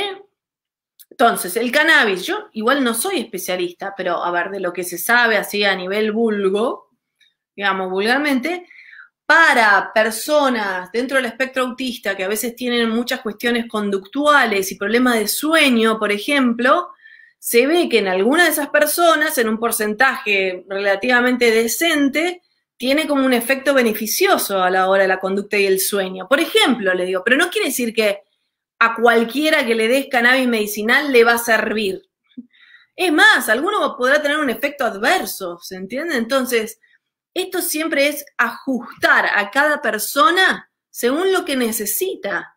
Y si una persona tiene muchísimos problemas de sueño y muchísimos problemas de conducta, bueno, habrá que investigar todas las intervenciones que tienen que ver con dar soluciones o respuestas a ese tipo de desafíos puntuales. ¿Entienden? Tienen que ir, esto capaz es importante, como identifiquen cuáles son los desafíos, sueño, conducta, comunicación, lo que sea, que ustedes identifiquen como desafíos y a partir del desafío empiecen a investigar cuáles son las cosas que ayudan potencialmente con ese desafío. E investiguen. Digo, muchas veces antes de tomar cualquier decisión, vean todo lo que hay para ver alrededor de ese tema y después, para tomar una decisión lo más informada posible, que necesitamos información. Pues si no, no es una decisión, sino es que alguien te mandó a hacer algo y eso es obediencia. Una cosa es obediencia. Una cosa es hacer lo que alguien te mandó y te escribió en un papel y decía, anda a hacer esto. Eso es obediencia. Tomar una decisión no es eso. Tomar una decisión es reunir las alternativas que tengo, ¿sí? Para eso necesito informarme y después, midiendo todos los pros y los contras y a ver a qué tengo acceso, después accionar. Entonces, la invitación es a tomar decisiones, no a seguir indicaciones. Tengo algunas cositas. Estamos ahí, tengo a mi mujer atrás haciendo otra reunión paralela. Estamos de reunión. No, tengo dos, tres caminos, ahí le hago con la mano atrás un silencio. Porque también ya tenemos el diagnóstico, dijimos, ¿no? Pero a veces el tema de la obra social no te cubre todo y tenés que pagarlo y aparece el famoso certificado único de discapacidad, que es otro momento que después del diagnóstico, también mi hijo es discapacitado, ¿no? Porque es la pregunta que muchos, ese salto. ¿Cómo atravesar ese momento? Te lo sumo con otro, ¿sí? Que es, lo que nos suele pasar a los padres, ¿no? Del chico que le agarra un berrinche, que tira, que corre, que los oídos, que se tira al piso.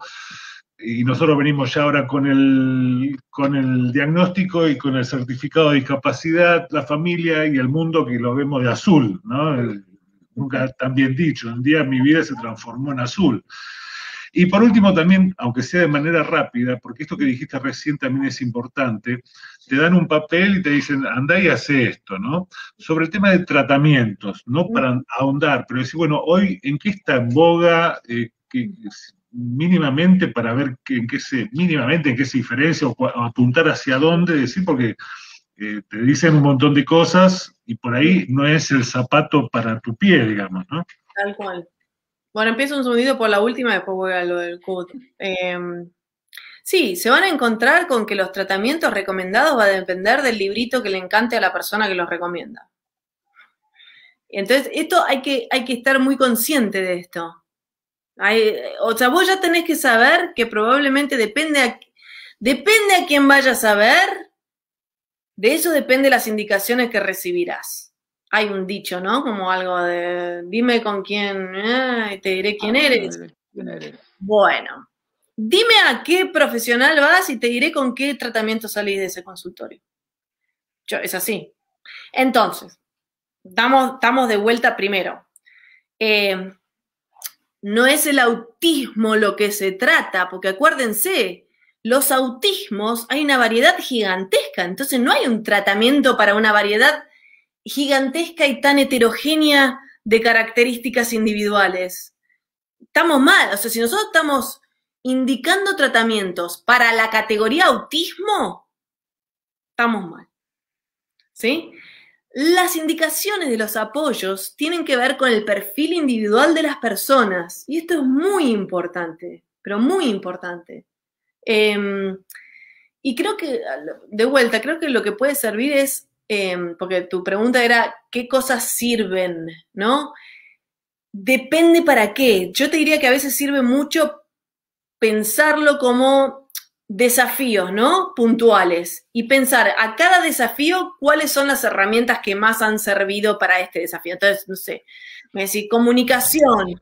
Y bueno, para desafíos en la comunicación te van a servir mucho los abordajes relacionales que hacen gran foco en el tema de la comunicación. Te van a servir mucho, a ver, en casos de personas que no hablan, todo lo que es sistemas alternativos y aumentativos de la comunicación, o sea, pensar qué vías de comunicación le puedes brindar a esa persona. O sea, hay cosas que van a estar más específicamente relacionadas, bueno, ni que hablar de todo lo que son terapias del lenguaje y la comunicación, que hay un montón, digo, con distintos nombres, pero bueno, algo que esté centrado en ese desafío en particular. Después, entonces, ir como agarrando desafío por desafío e ir viendo para esto qué es lo que sirve más, ¿sí? Yo lo fragmentaría por ahí, no lo fragmentaría por diagnóstico, porque no te vas a quedar siempre corto. Y mira, y lo que hoy por hoy, a ver, cada dimensión tiene su, no sé, si alguien tiene muchas cosas de perfil sensorial o de praxias, y te diría que probablemente necesite terapia ocupacional orientada en integración sensorial. Es una cosa que da bastantes respuestas con los desórdenes en el procesamiento sensorial. Si alguien tiene temas de conductuales, y te voy a decir, anda con especialistas en conducta, que son los que muchas veces pueden hacer una evaluación funcional de la conducta, entender cuál puede ser la función de esa conducta y actuar en consecuencia. Ahora, lo que sí está pegando muy fuerte, y esto es a nivel general, en los últimos años son todo lo que llaman intervenciones mediadas por padres, que es de vuelta, es esto de empoderar a los padres y darles herramientas para acompañar en el día a día el desarrollo de sus hijos. Y acá hay varios programas. Lo interesante es que muchos programas son gratuitos. Digo, el taller TEM es un ejemplo de eso. El programa CST de la Organización Mundial de la Salud es otro ejemplo de ello. Pero está pegando muy fuerte en esto de que los familiares no sean simples, obedientes choferes de sus hijos, sino que tengan algo para hacer y muy importante en la vida de sus hijos, que es básicamente estimular el desarrollo y brindarles un ambiente óptimo de desarrollo. Mirá si no es importante, digamos. Entonces, se está haciendo como mucha cosa en ese sentido. Les diría siempre que tengan alguna mirada de lo que son intervenciones mediadas por padres, o sea, que las familias se empoderen, sí o sí, esto a cualquier familia, sí no importa el perfil individual del niño, se empoderen en relación a ese niño o esa niña, ese adolescente, esa persona adulta. Y después que dividan los problemas por categorías, ¿se entiende? Y que vayan en busca de soluciones o respuestas o intervenciones que ayuden con esa categoría de desafíos en particular. ¿Se entendió un poco o los mareé? Espero que se haya entendido. Y la primera pregunta que habías hecho a esta última, Jorge, el CUD. Quiero decir dos cosas. Una, el CUD, Certificado Único de Discapacidad, es una herramienta económica. Punto. Punto. ¿Qué quiere decir? Que es una herramienta que lo que va a permitir es que, entre otras cosas, varias cosas, pero que esa persona en quien se certifica la discapacidad va a tener acceso. Por ejemplo, una de las cosas más importantes es que la obra social o la prepaga o lo que fuera está obligado a cubrir el 100% de los apoyos que esa persona requiere. Esto es por ley. Bueno, estamos siempre entre el mundo ideal y el mundo real, ¿no? Porque así como digo esto, o sea, esto es lo que está escrito y está muy clarito, ¿eh? Pero sucede que en el mundo los padres real, lo sabemos. No, claro, ustedes más que nadie lo saben. Ahora, es una herramienta económica. Pero ¿qué pasa? Este tema del nombre, y esto es lo que quiero contar, porque sí, me parece que, además para contarles, porque quiero que mucha gente participe de esto. Ha habido iniciativas en el pasado, y ahora concretamente una muy fuerte, de cambiar el nombre del certificado único de discapacidad. ¿Y por qué? Porque la palabra discapacidad para muchas familias funciona como barrera. ¿Se entiende? O sea, para muchas familias le van a decir, yo no voy a sacar el certificado de discapacidad para mi hijo o mi hija. Ahora, es un tema que haya una barrera así de grande relacionada con la palabra a una herramienta económica que lo que hace en realidad es darle a esa familia el apoyo financiero necesario para que tengan los apoyos que necesita.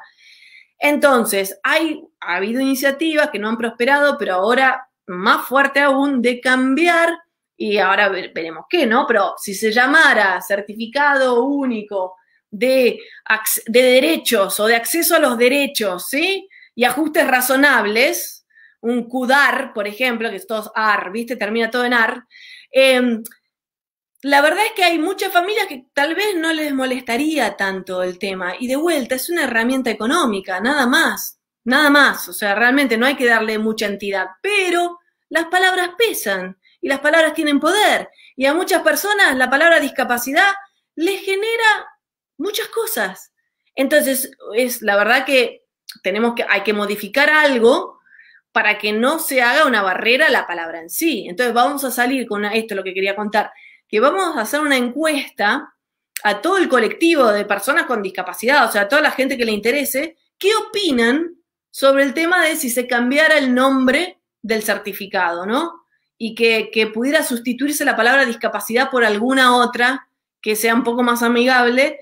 O sea, ¿qué opina la gente? Y con los resultados de esa encuesta abierta, que va a ser online, ir a poder como hablar con los legisladores y la gente de la ANDIS y ver si se puede hacer un proyecto de cambio de nombre del CUD. Pero esto se los abro y se los comparto porque cuanta más gente pueda opinar sobre esto, y si alguien puede decir, sí, la verdad que a mí me trabó, yo no lo saqué y estoy pagando todo mi bolsillo porque no quería sacar el CUD para mi hijo. Entonces, si este tipo de situaciones se sigue dando, algo tenemos que hacer para cambiarlo. Bueno, ¿tenés un rato más o...? ¿Hay alguna otra pregunta? Están pidiendo presidenta también de Chile, y dijo... Sí, de Colombia también escribieron. Dios traiga más Alexias al mundo. Y acá tenés la declaración de amor que dice, te amo perdidamente, gracias por tanto. Sos un ejemplo para los profesionales que queremos ser como vos. No, gracias también a la gente que nos está escribiendo y la buena onda que están tirando, también con Alexi, también con TG de Padres. Así somos, y muchas gracias por lo que están haciendo. Son las 19:37, para que sepan que es en vivo, no es ninguna filmación. Estamos acá, día lunes 29. Que sepan que a la doctora le dijimos que eran 40 minutos, sí. Que después la doctora a las 7 tenía otra entrevista en otro lado, gracias a Dios se le suspendió y bueno, sigue con nosotros. No, y está bueno, estamos manteniendo un pico permanente desde el comienzo de 700 personas y me parece que es gente que tiene ganas de seguir escuchando, informándose, y por eso lo sostenemos, porque queremos escurrir la información hasta donde se pueda, también por la atención, ¿no? Alexia, hoy, porque en otro grupo de padres estábamos escribiendo, yendo y viniendo, hoy, al día de hoy, ¿cuál es la estadística mundial que hay? Mira, todavía no se publicaron. Generalmente en esta semana, lo que pasa con la pandemia, creo que este año quedó medio ahí en suspenso. Generalmente es cuando el CDC de los Estados Unidos publica como su cifra anual. No se ha publicado aún, así que estamos por el momento con el 1 en 54 del año pasado publicado por el CDC de Estados Unidos. Igual eso es Estados Unidos CDC. La prevalencia global, así si vos agarrás todos los países, siempre se estima entre el 1 y el 2% de la población general con una condición del espectro autista. Digo, para que la gente se acuerde, entre el 1 y el 2%.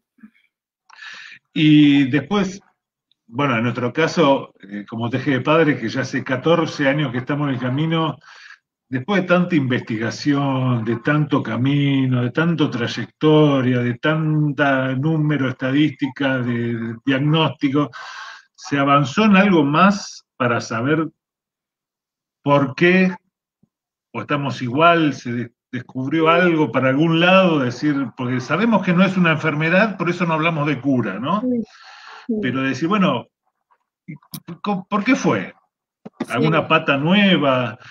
¿No? ¿En qué estado estamos hoy de esa información de por qué No, a ver, vamos a ser un poco optimistas. No, a ver, no se han descubierto causas, siempre digo, o sea, cuando alguien descubre alguna de las causas, y plural siempre, la S ahí, así como hablamos de autismos, vamos a hablar de causas, porque esto no lo va a explicar una sola cosa. Olvídense. Pero seguro que cuando alguien descubra alguna de las causas que expliquen al menos en algún subgrupo, todos nos vamos a enterar muy rápido de esto. Y yo siempre digo, para mí se va a ganar el premio Nobel la persona el equipo, el grupo que llegue a ese primer descubrimiento. Mirá, ya la verdad que en los últimos 10, 15 años, por lo menos en los países más desarrollados, Norteamérica, Europa, la verdad que le están poniendo como mucho recurso económico y profesional a los investigadores para investigar. Se siguen encontrando, ¿sabes qué? Con muchas dificultades a la hora de esto de la heterogeneidad. O sea, cuando vos tenés un grupo tan distinto de personas, es muy difícil saber cómo tratar de dividirlo en subgrupos para tratar de encontrar explicaciones, ¿se entiende? Para decirlo de una manera sencilla. Y la verdad es que depende de dónde lo investigues, los subgrupos que empiezan a armar son distintos que desde otra área. Entonces es un lío. La verdad que la investigación en autismo, digo, en relación a los factores etiológicos, que decir, los factores causales, es difícil. O sea, hay mucha gente trabajando en genética, hay mucha gente también trabajando en lo ambiental, porque ese desarrollo es la mezcla, es el interjuego entre nuestra constitución biológica, genética, y el ambiente en el que nos movemos y vivimos, ¿sí? Estas dos cosas hacen que las personas se desarrollen. Entonces, sí hay bastante como investigación en tratar de identificar factores que desde el campo de la salud se llaman factores de riesgo. Riesgo quiere decir para tener algo, o sea, que aumenta las chances de tener, en este caso, una condición del espectro autista. Entonces, cosas como la prematurez, cosas como tener un hermano mayor o una hermana mayor dentro del espectro, esos son cosas como tener padres de edad avanzada al momento de la concepción. Todos estos factores son factores de riesgo llamados del campo de la investigación o factores que aumentan las chances. Ahora, eso te lleva un poco más cerca. No quiere decir que sean factores causales. Causal quiere decir que si se da ese factor, sí o sí la persona tiene la condición. No hay nada que todavía se haya descubierto que tenga esa correlación. Pero sí factores que si están, aumentan las chances de que esto ocurra. Estos ejemplos que estoy dando, ¿no? La prematurez, la edad avanzada a la hora de la concepción, tener hermanos mayores.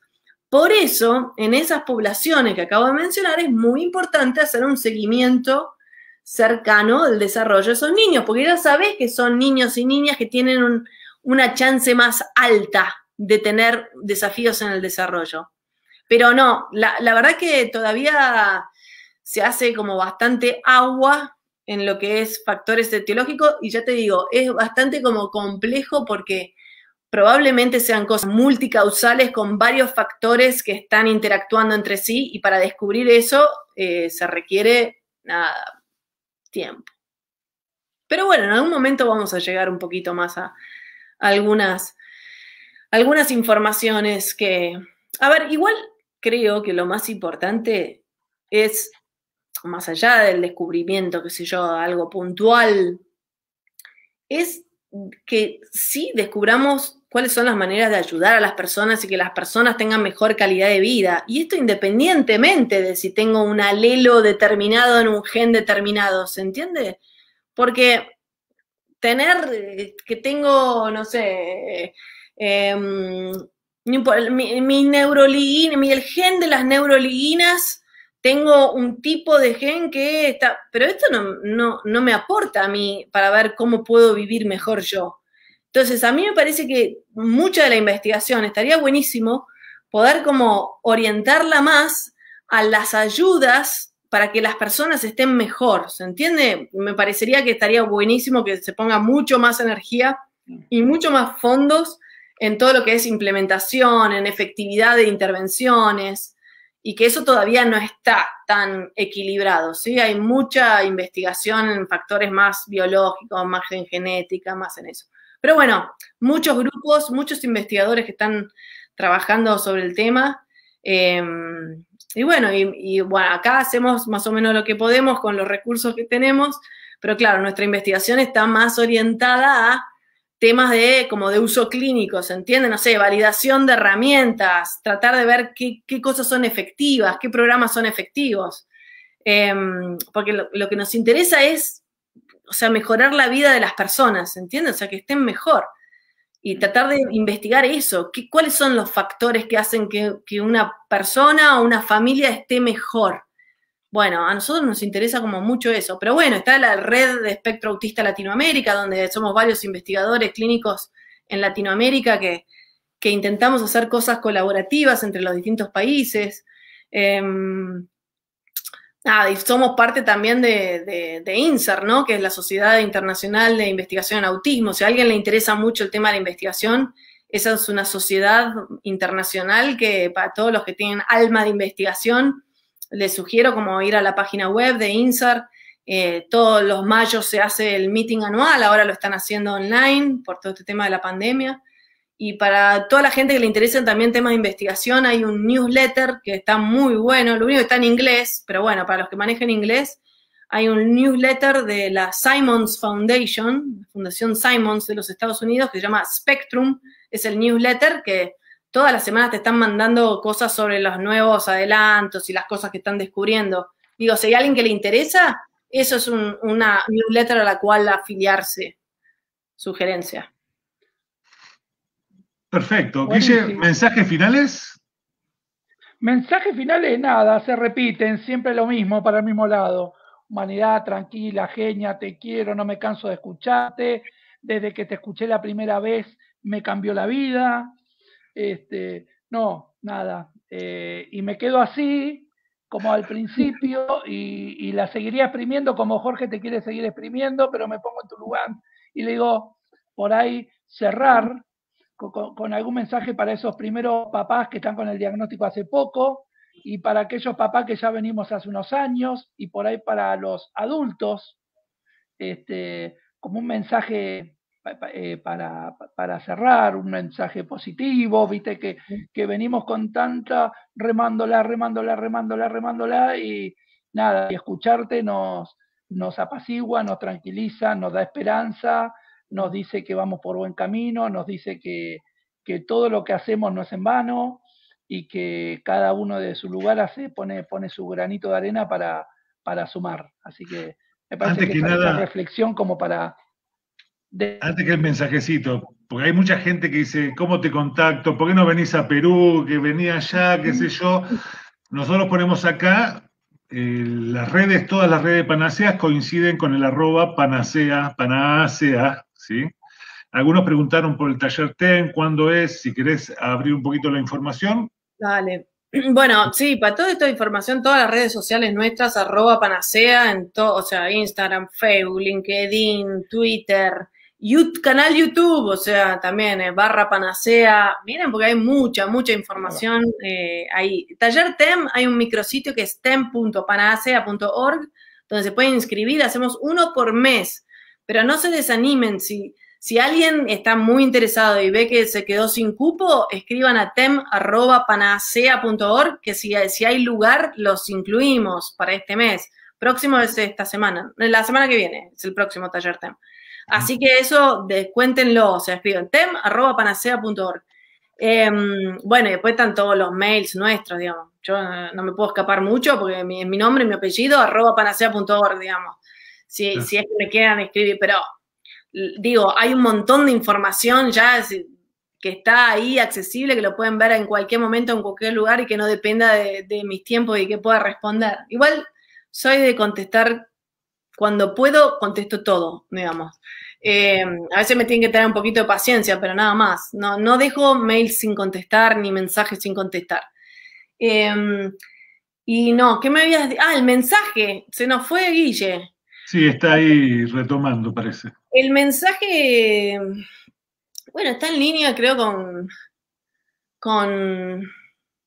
A ver, me parece que el mensaje es que cada uno desde nuestro lugar tiene un enorme apoyo, o sea, no es un granito de arena, en realidad nos tenemos que sentir que es más granote de arena.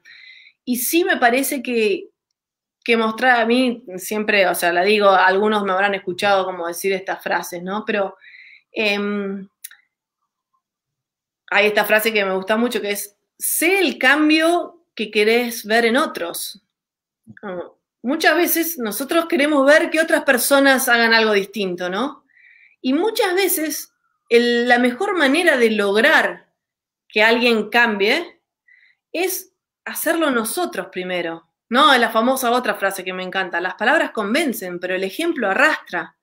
Entonces, les diría, seamos ejemplo para poder contagiar en el buen sentido, lo digo, a otras personas a cambiar. Pero primero demos nosotros el ejemplo. Y creo que esto de empoderarse, hay dos betas acá, de empoderarse en el sentido de tener lo más posible herramientas a disposición. Cuantas nuestra mochila de herramientas está más cargada, más chances de poder ayudar a quienes tenemos alrededor. Y esto acompañarlo un poco con el cuidado de nosotros mismos también, porque como somos herramienta humana, ¿no? Somos herramienta humana. Nosotros nos ofrecemos al mundo, o a algunos por lo menos, y tenemos impacto en lo que sucede en la vida de otras personas. En ese punto de considerarnos herramientas humanas, y esto está muy basado en los valores que tenemos, sí está este aspecto muy importante del autocuidado. Y esto también es un mensaje muy importante para las familias, porque hay muchas familias que están en este recorrido por distintos factores y entendiblemente ponen muchísimo foco en esa persona que necesita ayuda y muchas veces se dejan de lado, digamos, ¿no? Se dejan como en último lugar. Y creo que hay que empezar como a revertir también ese circuito y a poner más centralidad en el bienestar y el autocuidado de los adultos, porque en la medida que eso empiece a ocurrir más y más y más, va a tener un impacto positivo en sus hijos y sus hijas también. Entonces, poner un poquito más de foco hacia adentro de lo que hace cada uno y poder estar lo mejor posible para brindarse como herramienta en ese acompañamiento. Y en última instancia estamos siempre hablando, ¿no?, de calidad de vida.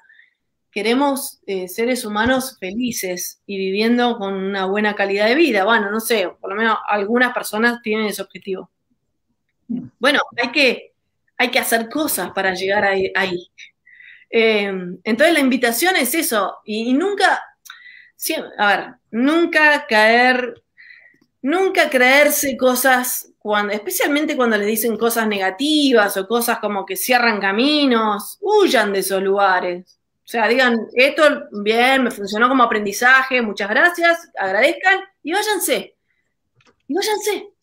O sea, no se queden en lugares donde los mensajes no son empoderantes y no son optimistas. Pues yo les digo, el empoderamiento, el optimismo, bueno, nosotros hablamos siempre de amabilidad, que es esta palabra que nos gusta tanto, ¿no? El respeto. Son todos valores, el no juzgar, son todos valores que no tenés que ir a la universidad para aprenderlos ni para ponerlos en práctica y que hacen toda la diferencia cuando vos ofreces eso al mundo que está alrededor tuyo. Y acá incluyo a las personas dentro del espectro autista, pero también al resto de las personas, porque eso no se le niega a nadie, digamos. Y esto es algo que sí puede brindar cada uno desde su lugar. Entonces, el mensaje es: aprendan, cuídense, dedíquense a estar bien y a saber muy bien qué es lo que tienen para brindar, porque van a hacer toda la diferencia. Y que nadie les diga hasta dónde va a poder llegar a alguien o qué van a poder aprender. Que nadie les diga esto. Si escuchan ese mensaje, ya les dije, huyan. Agradezcan y huyan. Muchas gracias, Alexia, por todo, por tu tiempo, por tu generosidad. Sabés que quiero compartir con vos y con todos los amigos una información, no sé si tenés ganas de saberla. ¿Qué? Algo muy importante, para que sepan los amigos, que hoy se escucha, ¿se ve bien, Guille? A ver, ahí ¿Se ve está. ahí? Muy bien. Hoy Ah, hemos tenido sí. a Alexia con la charla, la importancia de la intervención temprano, pero mañana vamos a tener a Jimena Nosiglia también a las 18 horas en este canal, hablando de qué, Guille. De educación inclusiva, tan importante en estos tiempos, en todo este camino, que en los chats también han salido algunas preguntas de escuela y bueno, le hemos ido contestando, también han preguntado de vida adulta, así que bueno, una El genia también. miércoles, el miércoles vamos a estar hablando de autismo y derechos, por eso también muchas preguntas que salieron hoy de la obra social y de los tratamientos lo vamos a abordar acá, sí, el miércoles a las 18 con el doctor Enrique Suárez. Mientras que el jueves, a las 18 horas también, el día previo al 2 de abril, Guille. Y un amigo también de la casa, Mati Cadaveiras, lo hemos llamado para que nos dé una mano y esté hablando un poquito más sobre lo que tiene que ver sobre vida adulta. Gracias, Alexia. Sabes que todo el colectivo del autismo te quiere muchísimo. Sabes que contás con nosotros, que tenés nuestro apoyo, que sos una gran persona. Y no voy a repetir todo lo que han puesto en el chat. Así que, nada, agradecerte. La convocatoria también, perdón, el jueves a las 22 horas, todos juntos, ¿sí? El evento en vivo de siempre, con los amigos de siempre, y también Alexia va a aparecer seguramente para mandar un saludo. ¿Qué más, Guille? Vamos, apuremos. Y también ya el 2 de abril, nuestro amigo Juan con Santi de Empujando Límites, que andan en bicicleta en tándem, van a salir desde el Monumento a los Españoles en Palermo, para terminar en Plaza de Mayo y ahí unirnos con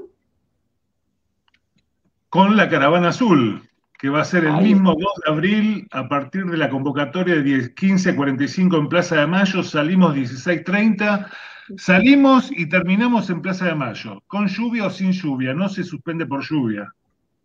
solo en auto. Solo en auto. Para los que quieran caminar, Para los que quieran sábado caminar, 3. el sábado 3 en Parque Centenario. También va a haber, la idea es que haya algunos stands para dar difusión, para dar visibilidad, para aquellos que estén buscando por ahí alguna respuesta que aún no tienen, se pueden acercar, acompañados por la Comuna 6. Bueno, toda la información la tienen en el Facebook, acá donde están viendo esta charla, están todos los posteos, el recorrido de la caravana, todo. Alexia, nuevamente, gracias por tu tiempo. No, por favor. Y a toda la gente que nos siguió, escríbanle a partir de todas las redes de Panacea. Y como yo por lo menos digo siempre, que se repita. ¿Sí? Mientras más se repita, mejor para todos. Está muy bien. Bueno, gracias por la amable conducción. La amable siempre conducción. Así que bueno, y gracias a todo el mundo ahí que estuvo prestando oído y corazón durante estas 2 horas. Así que... 2 horas. Bueno, esta semana muchas actividades ligadas a la toma de conciencia, así que ahí vamos a hablar de autismo, hablemos de autismo. Y a todos los que están acá, compartan en sus muros esta charla para difundirla, porque así como ustedes pudieron participar, hay muchos padres que no pudieron o los que son cercanos a ustedes o en la localidad de ustedes y pueden aprender un montón. Y lo que nosotros siempre decimos, ahí donde estés en todo el país, todos los padres júntense, reúnanse, compartan camino, compartan vida, porque es una gran escuela esto, ¿sí? Bueno, hablemos de autismo. Muchas gracias a todos. Chao. Y hasta mañana. Chao, nos vemos pronto. Chao. Chao.